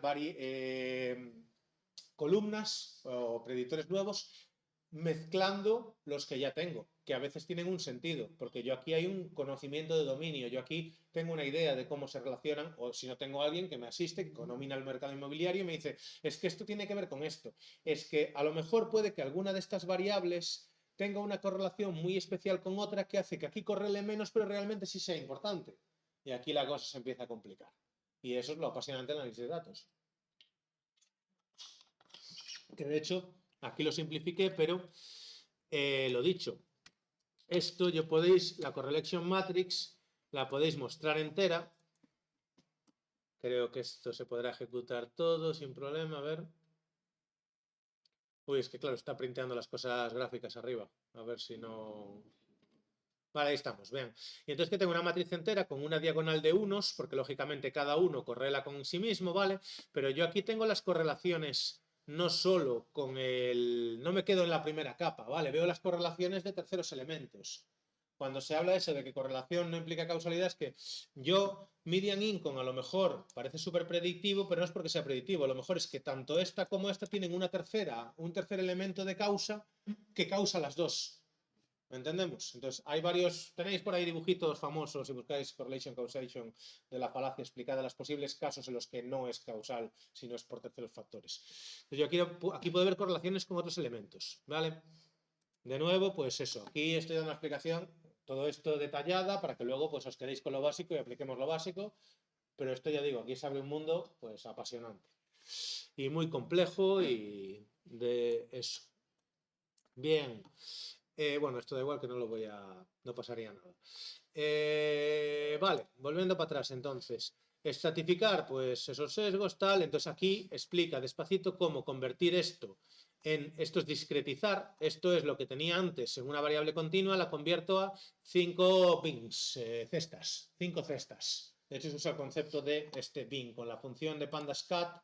Puedo usar tantos bins, definir cómo, está ahí explicado, lo veis con calma, ¿vale? Y entonces me sacan estos. ¿Qué consigo con esto? Garantizar que tengan muestras presentes de todos los distintos tramos de la variable que más correla. En mi volvemos a separar test y entrenamiento y test. Yo no quiero que de repente, por el azar, yo entrene mi modelo sin nadie de todos estos señores, porque también son relevantes para mi modelo predictivo. Imaginémonos eso que yo estoy sacando y en ese 20% se me quedan todos los ricos y yo entreno con todos los pobres. Mi modelo va a predecir muy bien para pobres, pero no sabe que existen ricos también comprando y luego voy a entrenar a hacer el cálculo con los ricos y me va a salir unos números inadecuados. Necesito entrenar con una acorde a la distribución. Esto es lo mismo que lo que decíamos antes de certificar lo de los hombres y las mujeres. Necesito tener un grupo representativo de la población que a mí me interesa. Necesito tener un muestreo variado. Y esto es lo que a veces, lo que decía en sociología, a veces con lo que se trabaja es, si no puedo aumentar el número de muestras, si no puedo tener a más personas a las que encuestar, lo que hago es garantizar que las personas a las que encuesto son suficientemente diversas para tener una representación de la población global y no estar sesgado teniendo, vale, si los que encuestan para las elecciones llamasen solo a gente del PP, pues las elecciones saldría algo que no se iba a corresponder después con la realidad. Pues esta es la misma historia, ¿entendemos? Aquí estoy haciendo, pues podéis entenderlo así. Esto es como si mi modelo quiere predecir qué va a pasar en las elecciones, pues aquí estoy haciendo un cupo para la gente de cada partido y estoy asegurándome de llamar a gente de que en las elecciones, bueno, se entiende la idea, ¿no? Bien, pues eso. Correcto, y nada, con eso 30 queda más o menos claro, vale, ojo, luego nos vamos a encontrar una cosa importante. La adelanto ya y corto aquí para separar un poco, porque va una buena chapa. Hablaré de esto después en Model Evaluation, que además quiero ampliar tanto aquí, que voy a añadir dibujitos sobre esto para que quede más claro, porque es muy importante, como en Model Evaluation, porque va a aparecer el concepto de validación. Conjunto de validación. Bien, en Model Evaluation, y ya me adelanto que no va a dar tiempo después, nos vamos a encontrar con que yo, el modelo que os decía antes, hago una regresión lineal, me da un error muy grande. Digo, pues la regresión lineal igual no es el mejor. Tengo todo un preprocesado, ¿vale? Y digo, voy a probar otro modelo. Y pruebo pues con un árbol de decisión, me parece aquí, decision tree, regresos, ¿vale? Los árboles de decisión en principio son de clasificación, pero también se pueden usar para regresión. Simplemente cogen la media de los valores finales, ¿vale? Tenéis, creo que hay un ejemplo por ahí en algún lado, no sé. Pero al final, cuando lo que limitó profundidad que iba a ser más Ah, sí, ese era un regresor. Ese también. Sí, ese también era un árbol de regresión en este caso. Se limitas máis, al final, falan máis. O sea, non hai maneira de facelo eses escalóns como máis efecto máis recto. Bueno, non, sempre ten o sesgo que ten, claro. Eu aquí mostrei vos o que se asemella máis o este é o mellor, porque aquí podemos observar Aí que fixe, limitou a profundidade. limitei a profundidade. Se limita máis, Aquí o veis, ten menos escalóns. claro, mira, aquí tedes representado con límite a 2, con límite a 3 e con límite a 4. Con límite 2 é o dos puntiños este de aquí, que axusta, pero non axusta tan ben. E ademais podes ver o erro. Por eso digo, esta gráfica deixa bastante clara a historia. Aquí vemos un erro de 17.000, 18 case 18.000. Con 3 baixas a 16, 15.900, vale? O máis baixo. Por eso ese é o mellor, porque é o que ten menos erro en test. Bueno, de feito aquí xa estou facendo mal. Teño que corrixir isto, acabo de decatar agora. É xusto o que iba a explicar, ademais, venme a pelo. Vale. O 4 sube overfitting ata 4. O sea, no 4 vemos como aparece claramente un overfitting xa aquí. Vale, por eso me quedo no 3. Pero realmente, bien, bueno, queda claro, non? Sí. Sí, bueno. Vale, máis ou menos. Profundidade, sí, quero dicir, si limitas, que non se ajusta tanto a casos. Ajá. Sí, a ver, tamén estamos sesgados porque aquí visualmente neste caso esperamos unha recta, pero non, neste caso non saca unha recta, non hai xeito, son as opcións que hai. O que máis axusta é ese simplemente. Pero o que nos interesa é o menos tamén entende que non sempre van a ser cousas que tan claramente se posicionen nunha recta, senón que sí vai interesar que haxa escalóns. Os datos poden estar distribuídos de outro xeito. Sí, vale. ¿Dónde estaba? Ah, ben, sin embargo aquí cometí un error. Me acabo de dar cuenta, porque este era al principio de todo, más divulgativo y tal, que es el que iba a explicar ahora, pero mira, lo explico aquí. Aquí estoy cometiendo también un error que lo llevo más allá, que estoy comparando dentro del grupo de test 3 elementos. Y el grupo de test, por mucho que lo haya separado, vale, aquí ya no se trata del overfitting, pero aún así yo he fijado un grupo de 3 de test y estoy mirando qué modelo. Asumamos que mis 3 límites de profundidad son como 3 modelos, ¿vale? Es el mismo modelo podado de distinta manera. Bueno, son 3 modelos en el sentido amplio de modelos de predicción. Tengo 3 modelos de predicción distintos. Los 3 son árboles de decisión, pero podados de manera distinta. Lo tenemos claro, ¿no? He fijado el grupo de test y estoy comparando el error de test. Aquí hay otro sesgo. He fijado el grupo de test. Estoy eligiendo el modelo que mejor genera, que saca mejores resultados para ese test en concreto. Si yo hubiera sacado otro grupo de test, podría ser que no. Y en este caso no están tan distantes el 2 y el 3. Si yo realmente, de hecho, me parece, no sé si esto lo... Vamos a hacer una prueba rápida porque creo que a lo mejor... Dejadme ver... random state... Si yo quito el random... ¿Veis aquí el random state 42 que os hablaba antes? Si yo quito el random state y hago esto aleatoriamente del todo, ya los dibujitos igual no salen igual. A ver qué pasa. ¿Dónde? Aquí. Bien. Ya no sale igual. Y de hecho, mira, lo he clavado. En este caso ya no ejecuto más. Fijaos, ahora mismo el mejor modelo es el 2, no es el 3. ¿Por qué? Porque he muestrado un grupo de test distinto. Mucha información, hay que asentarla. Sí, culpa mía, tenía que haber ido contando esto antes, pero yo qué sé. Esta voz acaba ahí haciendo cambios y reordenando, añadiendo cosas. A ver, yo he fijado un grupo de test, lo volvemos a todo lo de antes del sesgo. Yo estoy sacando un 20% aleatorio de en medio de las muestras. Bueno, eso son 3 maneras de cómo Ahora vamos. Pero lo importante es, ¿se entiende el problema? Bien. En principio, el test... A ver, Hay una parte que no te la puedes evitar del todo, pero bueno. En principio el test es como lo separamos y lo separamos para el final. Y esto es importante también porque incluso en el preprocesado también lo hacemos sobre el grupo de entrenamiento, todo el preprocesado. El test queda al final para comprobar qué tal funciona mi modelo, ¿vale? Porque el preprocesado forma parte de mi análisis. Aquí tengo alguna pequeña duda de decir, bueno, si hay cierto preprocesado que yo tengo claro por mi conocimiento que es completamente útil y que nunca va a ser malo y que no hay otra manera de hacerlo, a lo mejor sí que lo hago en todo, ¿vale? Pero ojo, estás sesgando el grupo de test, no lo estás limpiando completamente, ¿vale? Entonces, en principio no, en principio yo separo al principio de todo test que va a quedar para eso, para el final, cuando acabe el proceso, es para antes de poner en producción. Y no lo vuelvo a tocar, queda ahí apartado. ¿Por qué? Para no sesgarlo. Bien, vamos a explicar eso. Hay que entender aquí cómo estamos sesgando. En el momento en que yo hago una ejecución y separo aleatoriamente un grupo de test, me ha salido el que me ha salido. No es perfecto, ¿vale? Entonces, me quedo con ese grupo de test y con ese grupo de test puedo hacer pruebas, pero en el momento en el que yo uso ese grupo de test para decidir aquí funciona mejor que aquí, estoy cometiendo un sesgo, estoy haciendo el modelo que mejor funciona para ese grupo de test en concreto, no para otro. Ahí se hace una tercera división. El grupo de test ya lo he separado. Ahora, mi grupo de entrenamiento vuelvo a separar otro 20% y ese lo llamo grupo de validación. Y hago pruebas y comparo con el grupo de validación. Pero para que no siga pasando eso de que aún así en un grupo de validación sea mejor u otro, es para lo que aquí aparece el concepto conjunto de validación y la cross validation. Validación cruzada, que debería estar... no me ha cargado los dibujitos porque... me faltan los dibujitos. Espera un momento. 24 y a 23 end-to-end images. ¿Dónde están? ¿Dónde está? Cross validation. Deberían llamarse cross validation. Están aquí todavía. Los voy a mover para aquí. Y a ver si...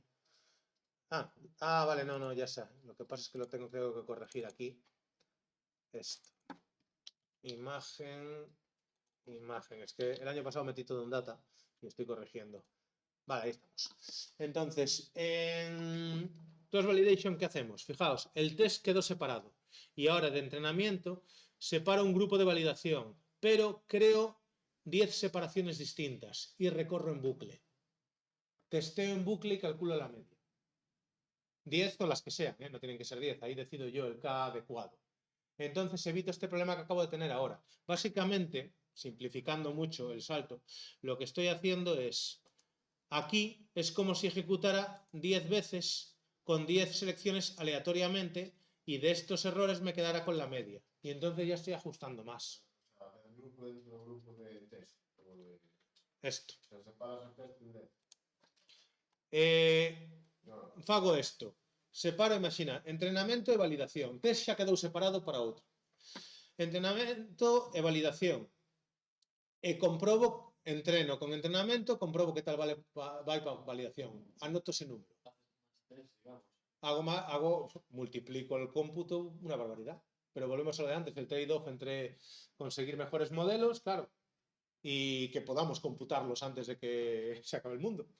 Entonces, sí, claro, es que aquí estamos hablando de esto y de la capacidad de cómputo que tienes en tu casa. O si no es lo mismo que seas Google, que tengas un superordenador o que tengas que trabajar en casa con la CPU. Esa validación é do modelo que os propios datos de entrenamiento. Unha parte. Sempre estamos falando de separar partes dentro do noso dataset. Entón, cogemos, lo que hacemos es mirarlo como partes. Esto es un bucle, ¿vale? Es un bucle de 10 veces. Durante 10 veces yo hago lo que antes hacía de separación entre lo mismo que hacía antes, separo test, entreno, veo qué tal funciona. Pues lo hago 10 veces. Solo que en esa separación ahora le llamo validación porque el test lo dejé fuera y simplemente lo mismo, pero es como si fuera lo mismo, ¿vale? Separo un 20% para validar, para ver qué tal funciona, para evaluar mi modelo. Lo evalúo, anoto ese dato. Y ahora vuelvo al bucle. Ahora separo otro grupo de validación que no sea el mismo, además esfuerzo que no sea el mismo. Aquí ya puedo hacer otra cosa, fijaos que se va desplazando. No simplemente hago aleatorio de cada vez. No, los que ya están descartados. Quiero uno distinto deliberadamente para poder pasar por todos. Y fijaos lo que pasa, se va desplazando de manera que al final, en algún momento he testeado con todos los datos. He entrenado con los otros y he testeado con esos. Y de esa manera, haciendo la media, sí tengo una evaluación menos sesgada de qué tal funciona mi modelo. Y con eso puedo comparar con otros. Cuando digo comparar con otros, a menudo es lo que se llama en términos generales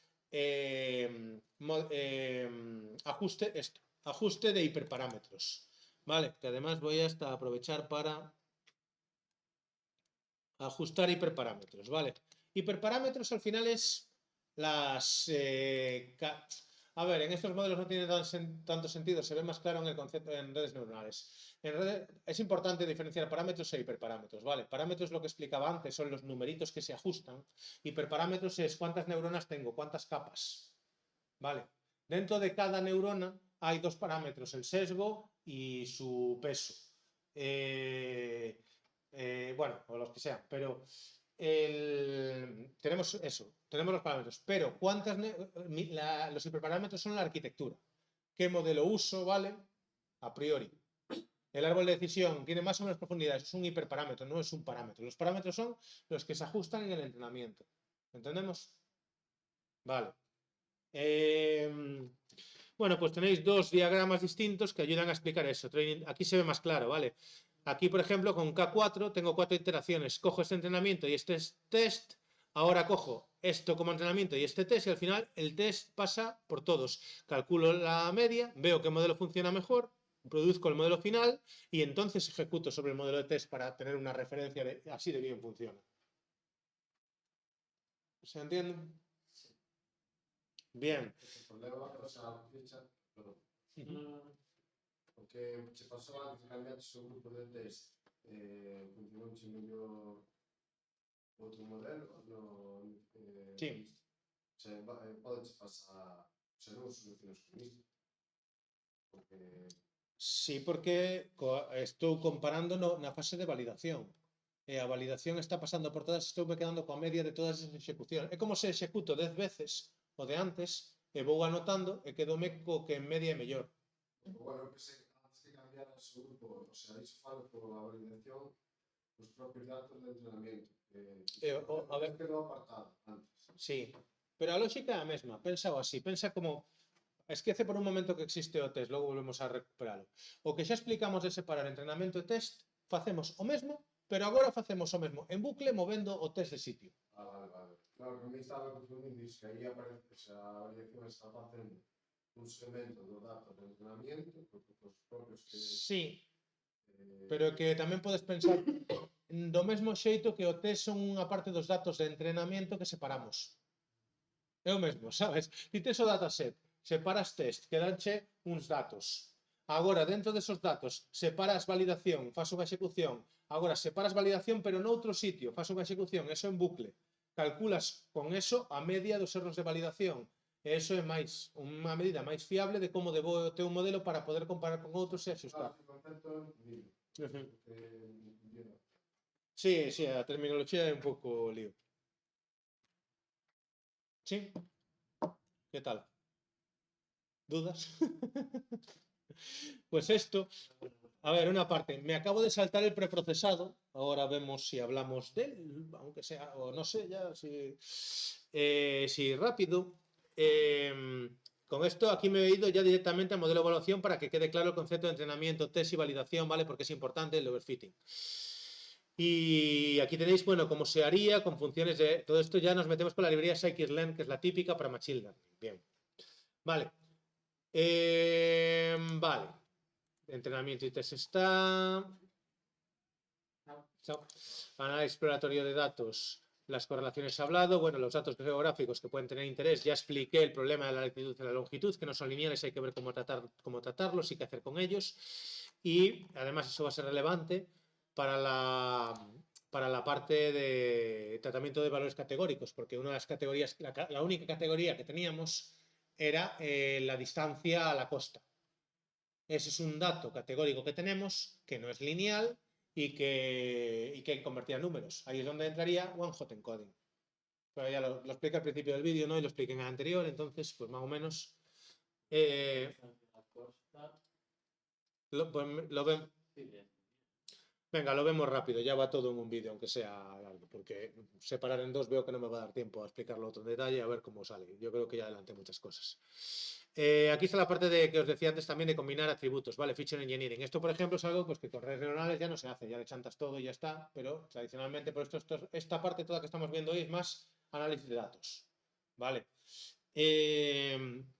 Pero es interesante. Aquí es donde eso, se hace mucho más trabajo previo en la parte de análisis de datos y modelos clásicos de Machine Learning. Y sobre todo esto tiene que ver con lo que decía, cuando tenemos menos datos, pero sigue siendo un problema en el que queremos crear un modelo de predicción. Vale, sigue siendo Machine Learning, pero estamos más cercanos a eso dentro de una línea continua que sería hasta donde nos iríamos ya, pues eso, redes neuronales con datos masivos y demás. Bien, esto nada, vale, pasamos a lo siguiente. 4.1.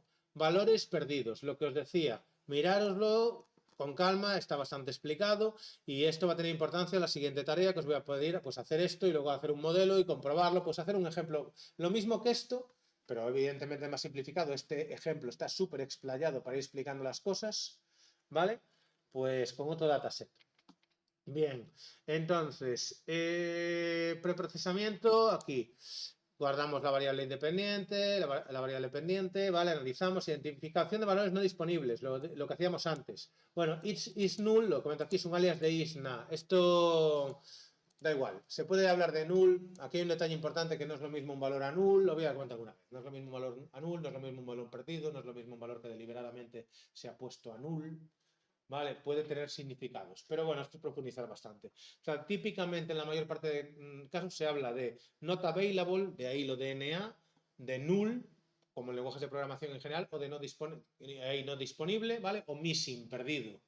Se suelen tratar como intercambiables, pero bueno, desde el punto de vista puro de análisis de datos, cuidado. A veces puede que tengan un significado, lo que digo siempre, no es lo mismo un cero que un string vacío, que una guión, que un null. Si hay cosas distintas hay que ver por qué, que eso es información que se pierde si no. Bien, entonces, aquí estamos comprobando en qué filas hay. Aquí, por ejemplo, tenéis un código, intentar entenderlo, de cómo conseguir las filas con valores nulos. Y estas filas en concreto vemos que tienen valores nulos aquí. Vale, bueno, estas y otras. Aquí estoy sacando head, que si recordáis, y bueno, en Pandas se explica, .head te saca las 5 primeras filas. Pero del resultado del resultado de filtrar primero aquellas que tienen algo de null.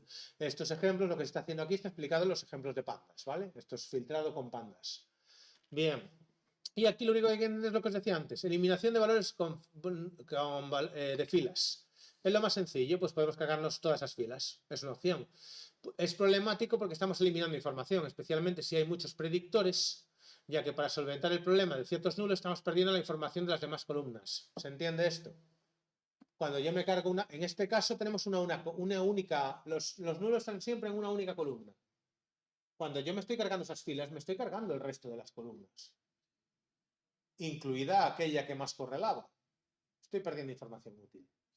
Si para eliminar valores perdidos en una única columna, me estoy cargando, o sea, si para eliminar una celda, que es por fila, hay una celda que falla, estoy perdiendo 7, 8 datos por uno que me falta. Cuidado con eso. Aquí es donde tenemos que ponderar con sentido. ¿Cuáles son más importantes? ¿Cuánto correla esa columna? ¿Cómo de importante es?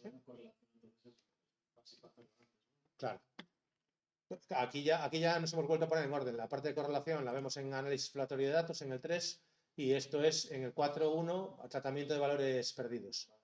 Entonces ya tenemos esa información. Lo primero, las fases en el proceso de análisis de datos que suelen poner, bueno, al principio aparecen muchas, depende de quién te lo diga, ¿no? Que es recopilación de datos, análisis de dominio, perfeccionar, bueno, digamos que ya tenemos acceso a la recopilación de datos, ¿vale? Análisis exploratorio de esos datos. Y ahí está lo de marcar el problema, todo eso un poco al principio, ¿vale? Separación, entrenamiento y test. Ahora, preprocesado de esos datos. Y ahí es donde está el tratamiento de valores perdidos, tratamiento de variables categóricas, escalado, que ya introdujimos brevemente algunos conceptos de esto, que es el tercero de aquí. Pues son estos tres, es importante que los veáis. Después de eso, ya saltamos a evaluación, a usar un modelo y evaluarlo. Por en medio tenéis el concepto de pipeline. Pipeline son simplemente unas Pipeline tiene dos significados. Uno genérico que es, pipeline es tubería, ¿vale? Pero me gusta. Tu pipeline es el conjunto de pasos que das para llegar al objetivo.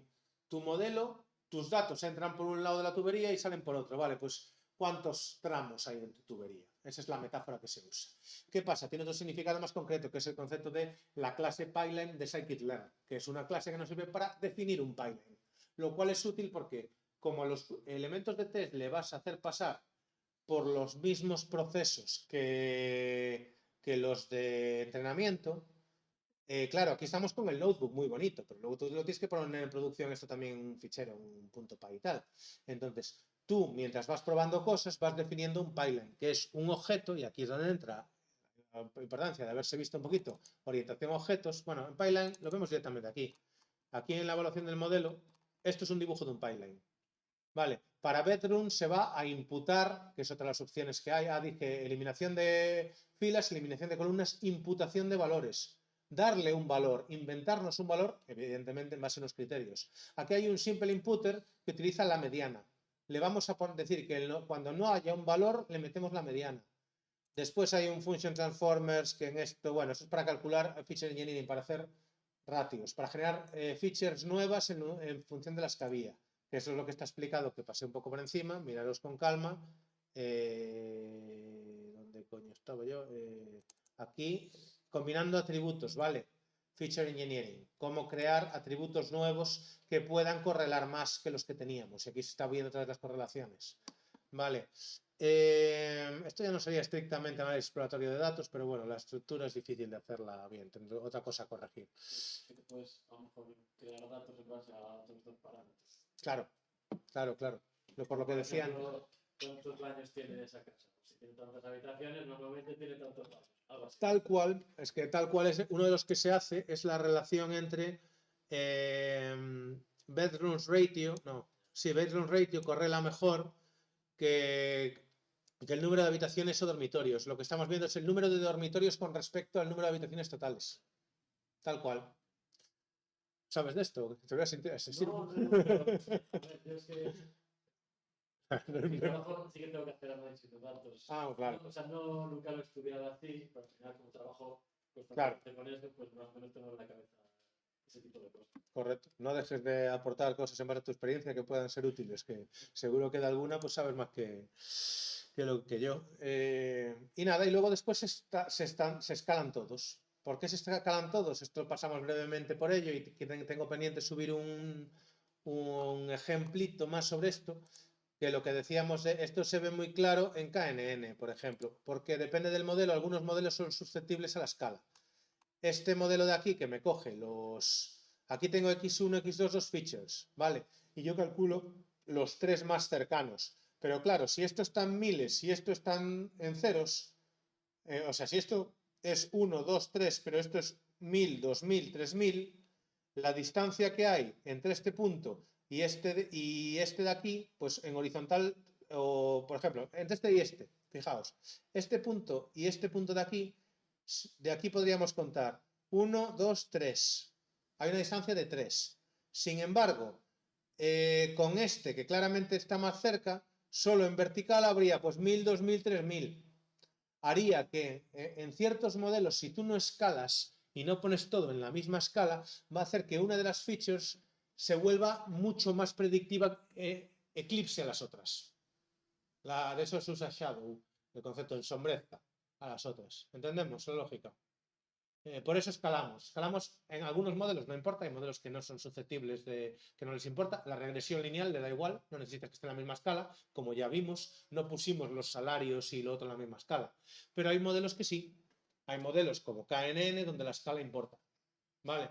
Entonces es muy típico automáticamente escalar. También en las redes neuronales es típico escalar siempre para que estén los valores porque trabajamos con floats. También hay un elemento ahí computacional de que nos importa que estén valores en general de 0, algo, 1, algo, ¿vale? Típicamente se escala a media en 0 y varianza típica, desviación típica en 1. Esto es, me estoy adelantando al 3, a scaling. Escalado, normalmente se habla de normalización, también lo explico por ahí. Escalado, normalización y estandarización son conceptos muy relacionados, ¿vale? Los podéis, a menudo se toman de manera intercambiada. Aquí tenéis un parrafito donde os explico la diferencia teórica, pero que luego no siempre. Ya digo aquí que es confuso, ¿vale? De hecho, en TensorFlow se habla de normalización y realmente está haciendo una estandarización Z-score. Pero bueno, son lo que he dicho, a veces la terminología, esto es un lío, en castellano, en estadística y en machine learning no es la misma. Entonces, tenemos los dos ejes, el del idioma y el de estadística versus computación. Bueno, volviendo a ir en orden y venga, vamos rápido, que en breves acabamos. Una pasada. Entonces, vuelvo. Valores missing, decíamos. ¿Dónde estamos? Aquí ya. Fuera. Esto y esto. Valores perdidos o no disponibles. No disponibles sería mi traducción más adecuada, ¿vale? Entonces, podemos eliminar las filas, más o menos ya entendimos el problema. Siempre es importante intentar mantener la mayor información posible y sobre todo la mayor información relevante posible. Ahí es donde entra el concepto de correlación, ¿vale? Otra opción, eliminar la columna entera. Pero también comento, en este caso, esa feature, si no es la que más correlaciona directamente, ya lo expliqué antes, misma historia. Otra opción, imputación de algún valor. Pongo la mediana en este caso porque lo ejemplifico la mediana. La imputación de valores como 0, la media o la mediana es una opción si creemos que los valores no responden a ninguna causa concreta. Importante esto. ¿Por qué? Porque a veces, no es en este, es en el que os voy a poner. A veces los datos... si, por ejemplo, tú te vienes a... no, aquí no. Bueno, aquí también, pero... vamos a aquí. Lo que decíamos antes. Igual que estos datos de aquí no responden a que sean reales, sino a algún tipo de problema. Si yo tengo de repente que me faltan los datos justo entre aquí y aquí, puedo sospechar que los datos que faltan tienen alguna causa específica. Y no son datos perdidos por ahí por en medio. Entonces, cuidado, esto es que solo de la parte de valores perdidos se podría hacer, bueno, y habrá libros enteros. Entonces, ahí, claro, depende de lo cuidadoso que quieras ser, pero por eso es importante ver esas distribuciones y ver dónde están esos valores. Estos valores, ¿dónde sospecho que se han perdido? En el muestreo, error en los datos de medición, ¿cuál es? Por ejemplo, si los datos vienen de sensores, los sensores tienen unos errores que no son los mismos en según qué rangos. A lo mejor en cierto punto valores extremos los mide mal. Y eso es una información muy relevante si mis valores están perdidos de valores extremos o de en medio o aleatoriamente por en medio. ¿Vale? Pero bueno, todo esto es interesante intentar analizarlo. Pero yo puedo decir que si suponiendo la casuística, claro, si asumo que están en una parte, o que la inmensa mayoría está en una parte, pues le chanto el valor medio de esa parte sola, no el medio de todo, el rango. Pero si no, pues puedo usar la media. ¿Qué pasa? Típicamente se usa la mediana. ¿Por qué? Porque la media es más sensible a valores atípicos. Esto se puede ver muy claro. Digamos, a ver, pensemos, la edad media en una clase. Bueno, esta no es el mejor ejemplo, aquí en adultos está la cosa más distribuida, pero imaginémonos que tenemos una clase de eso, pues por la mañana, que típicamente pues en este ciclo por la mañana pues está gente de 20 y pocos años, ¿no? La tendencia es esa. Yo veo todos los datos. Ahora, por lo que sea, se matricula una persona de 80. Una única persona de 80. No es tendencia, es un valor atípico. Pero la media, estamos sumando a esa persona y dividiendo entre el total. Estamos sumando mucho más. Entonces, la media se sesga, se desplaza mucho. La mediana es menos sensible a eso y se queda más cerca de la media de los no atípicos. Entonces, a veces nos interesa eso, ¿vale? Y encontré por ahí este meme que pues contaba eso, cómo la media es más sensible a los valores atípicos. Entonces, típicamente se utiliza para esto la mediana. Si no, pues nada, lo dicho. Buscáis vídeo, media, mediana. Esto son cosas que están explicadas muy bien. Lo bueno de esto es que muchas cosas son eso de la ESO y hay una cantidad de gente haciendo vídeos divulgativos que lo explican de maravilla, con dibujitos y toda la pesca y ejemplos. Es hacer ejemplos y se ve, ¿vale? Sacar números. Bien. Y entonces aquí la cosa se complica. Y ya tenemos pues que Scikit-Learn tiene la clase Simple Imputer, por ejemplo, con estrategia a la mediana. Y le digo, pues aquí genero un imputador, ¿vale? Y bueno, pues vemos, aquí os explico paso a paso cómo genero esos valores y a todos estos pues le pongo la mediana en este caso que es 463. ¿Vale? Y bueno, dejo un espacio de modelos predictivos para imputar valores que se podría usar un propio modelo de aprendizaje supervisado para imputar valores ahí. Entonces estaría haciendo dos pasos. Estaría usando un modelo predictivo para los valores que me faltan antes de entrenar mi modelo final para la variable objetivo. Estaría tratando mi variable donde faltan valores como si fuera una variable objetivo en un pre-problema de Machine Learning también. Eso a veces tiene sentido. Es peligroso porque estás sesgando, porque esos datos que estás sacando ya son muy optimistas. Estás creando un modelo final muy optimista porque por en medio has metido los datos que faltaban a lo que deberían ser para que todo funcionase muy bien. Y esos valores ni siquiera los llevas a comprobar, ¿o sí? Esos valores que inventas. Volvemos a lo de antes, ¿cuánto tiempo tienes? Ya. Claro, tú puedes hacer todo este proceso y meterle ahí también cross-validation. Claro, pero no lo sueles hacer. Depende. Y esto yo mismo, aquí por ejemplo estamos en los puntos en los que yo tengo curiosidad de aprender más. ¿Cuánto sesga el meter unos valores imputados, el modelo final? ¿Cuántas veces puedes repetir ese proceso y que tenga sentido? Porque claro, por inducción tú puedes decir, no, tengo una mierda de datos, pero yo empiezo a imputar en varias capas y claro, parece que funciona, pero no sale nada real después. Entonces no lo tengo claro. Aún así el año pasado, que fue por timing, se nos vino el examen encima y había pedido por aquí un ejemplo de aplicar KNN, que lo tenéis todavía en el 2023, ya veré, a ver si lo subo o qué hago. O igual lo pido otra vez, o no sé. Entonces, bueno, que se podría imputar. No lo metí aquí ya para no liar más. Ya veré qué hago con él. Pero bueno, que existe esa opción, ¿vale? Aquí, por ejemplo, ya digo, es un espacio en el que tengo dudas. Si a alguien le interesa investigar sobre esto, claro, esto es teórico. ¿Cuánto puedes imputar y qué implicaciones tiene? Aquí, por ejemplo, es donde llegan un poco mis límites y tengo curiosidad. Y rápidamente, pues categóricos. Lo que ya expliqué, ordinal encoder ya expliqué porque es un problema. A veces hay orden. Si yo tengo alto, bajo, medio, me interesa codificar que alto sea mayor que medio y medio sea mayor que bajo. Ahí utilizo un ordinal encoder, no un one hot. No me interesa crear tres ejes nuevos. Me interesa que bajo sea 0, o sea, o 1, medio sea 2, alto sea 3 o algo, pero el orden es importante para no perder esa información. Entonces, pues explico cómo usar ordinal encoder en scikit-learn. Explico el problema que hay de que en este caso no hay un orden, aquí me explayé un poquito a que se viera y explico en detalle, leeroslo, ¿vale? Y aquí explico en detalle el famoso one hot encoder que está en la tarea 5 rápidamente, que no explico. Por eso aquí lo tenéis pasito a pasito, por qué, cómo se hace, cómo lo sacamos y cómo se hace con la librería de scikit-learn, ¿vale? Con una transformación, fit, transform. Al final lo que estamos haciendo constantemente es fit y transform. Fit, ajustar, entrenar. Aquí se habla más de ajustar en modelos estadísticos clásicos, ¿vale?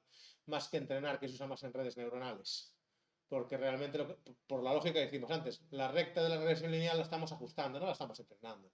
Pero a menudo se intercambian por la popularidad del concepto más en redes neuronales, ¿vale? Y transformar. Y transformar es después ejecutarlo. Yo tengo el método fit, el método transform y el que hace las dos cosas. En este caso, cojo Ocean Proximity, entreno con ella y transformo porque estoy transformando la misma. Le estoy haciendo un one-hot encoding. Bueno, mirarlo con calma. Si hay dudas, preguntar en los foros, que eso ahora viene la Navidad. Y si no, pues a la vuelta le damos otra pasada a las dudas que haya y demás. Y cómo hacerlo con PD, esto es lo que decías tú, que dummies. Sí, Esta es la forma de hacerlo con pandas. Vemos que hay 1000 maneras de hacer lo mismo. Con scikit-learn, con pandas. Poco cuestión de gustos y de coherencia en tu código. Bueno, tiene pros y contras. Aquí te lo saca ya en números, fijaos. Aquí te lo saca en booleans. Y nada, de categóricos creo que no hay nada más que contar. Aquí hay bastante chapa de las implicaciones de one hot encoding en detalle. Es entenderlo. Luego no vamos a aplicar, no os voy a machacar tanto. Esto está muy extenso. Oye, la idea es entenderlo y tenerlo ahí. En el examen lo vais a tener, lo dicho. Luego no pediré algo tan complicado como todos los pasos que hay aquí. Esto está muy detallado, ¿vale? Y finalmente eso, el pipeline ya lo introducí antes, pues nada, y lo del escalado que lo dije por encima, que aquí pues hay que pasar un poquito. Min, max, scaler, pues esto es lo que se podría hacer, lo comenté ya alguna vez, entre 0 y 1, pues como notas. El ejemplo que pongo alguna vez. Esto se podría hacer, pero es discutible, ¿no? Si en la nota, si la mayor nota del examen es un 8, a lo mejor esa persona, a lo mejor es que mi examen me quedó difícil y esa nota se merece un 10.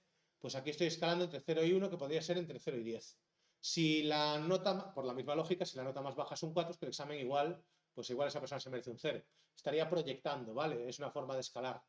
Si tiene sentido o no, en exámenes no entramos. Pero a veces se utiliza este paso y típicamente, aunque a menudo se le llama, aunque esto es normalización min-max, en la práctica luego, cuando lleguemos a lo que más se usa, que es eso, pues modelos de redes neuronales, lo que se hace sistemáticamente es esto.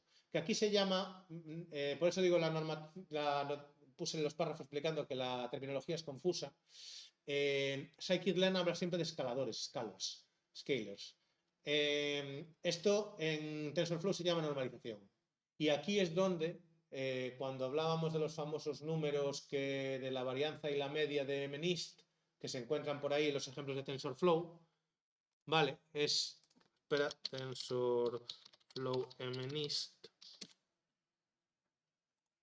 En cualquier ejemplo básico, los clásicos dummies que te encuentras por ahí, yo creo, a ver si hay suerte y lo encuentro ahora. No, sin embargo, aquí se lo normaliza para llevarme a mí la contraria. Bueno.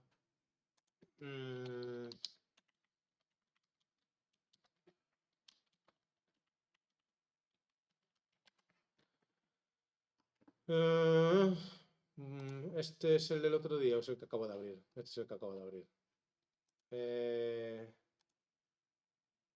Pues no voy a tener suerte de encontrarlo ahora. Da igual, que aparecían un par de valores hardcodeados que son los que inspiro la tarea de MNIST. Vale, realmente lo que se hace es esto, escalar. Es mover la media a 0 y tener una distribución gaussiana para intentar. Lo que intentamos siempre es que todos los datos estén con una distribución gaussiana, con la media en 0 y una distribución típica de 1, hacia los dos lados, para evitar pues, los distintos sesgos que conlleva eso. Y bueno, y nada, luego que, claro, si normalizas, tienes que normalizar también, la salida también te sale normalizada y tienes que desconvertirla para poder ver resultados reales, ¿no? El precio de la vivienda, si te sale también entre alrededor de 0, pues tienes que convertirlo otra vez a dólares o lo que sea. Y ya está. Y el pipeline, esto es técnico. No me paro mucho, esto es simplemente, pues eso, cómo usar los pipelines en Scikit-learn para ir definiendo, pues eso, pasos, que además te los puede dibujar gráficamente, de los pasos que va a seguir tu proceso de entrenamiento de un modelo de red neuronal. Y pues con todo esto, con otro dataset, os pediré que hagáis el preprocesado, que elijáis qué hacer con las filas y los valores faltantes sobre todo, y que entrenéis algún modelo y lo comparéis haciendo cross-validation, que eso va a llevar tiempo, implica leerse todo esto con calma, ir haciendo pruebas y tal. Vale. Bueno,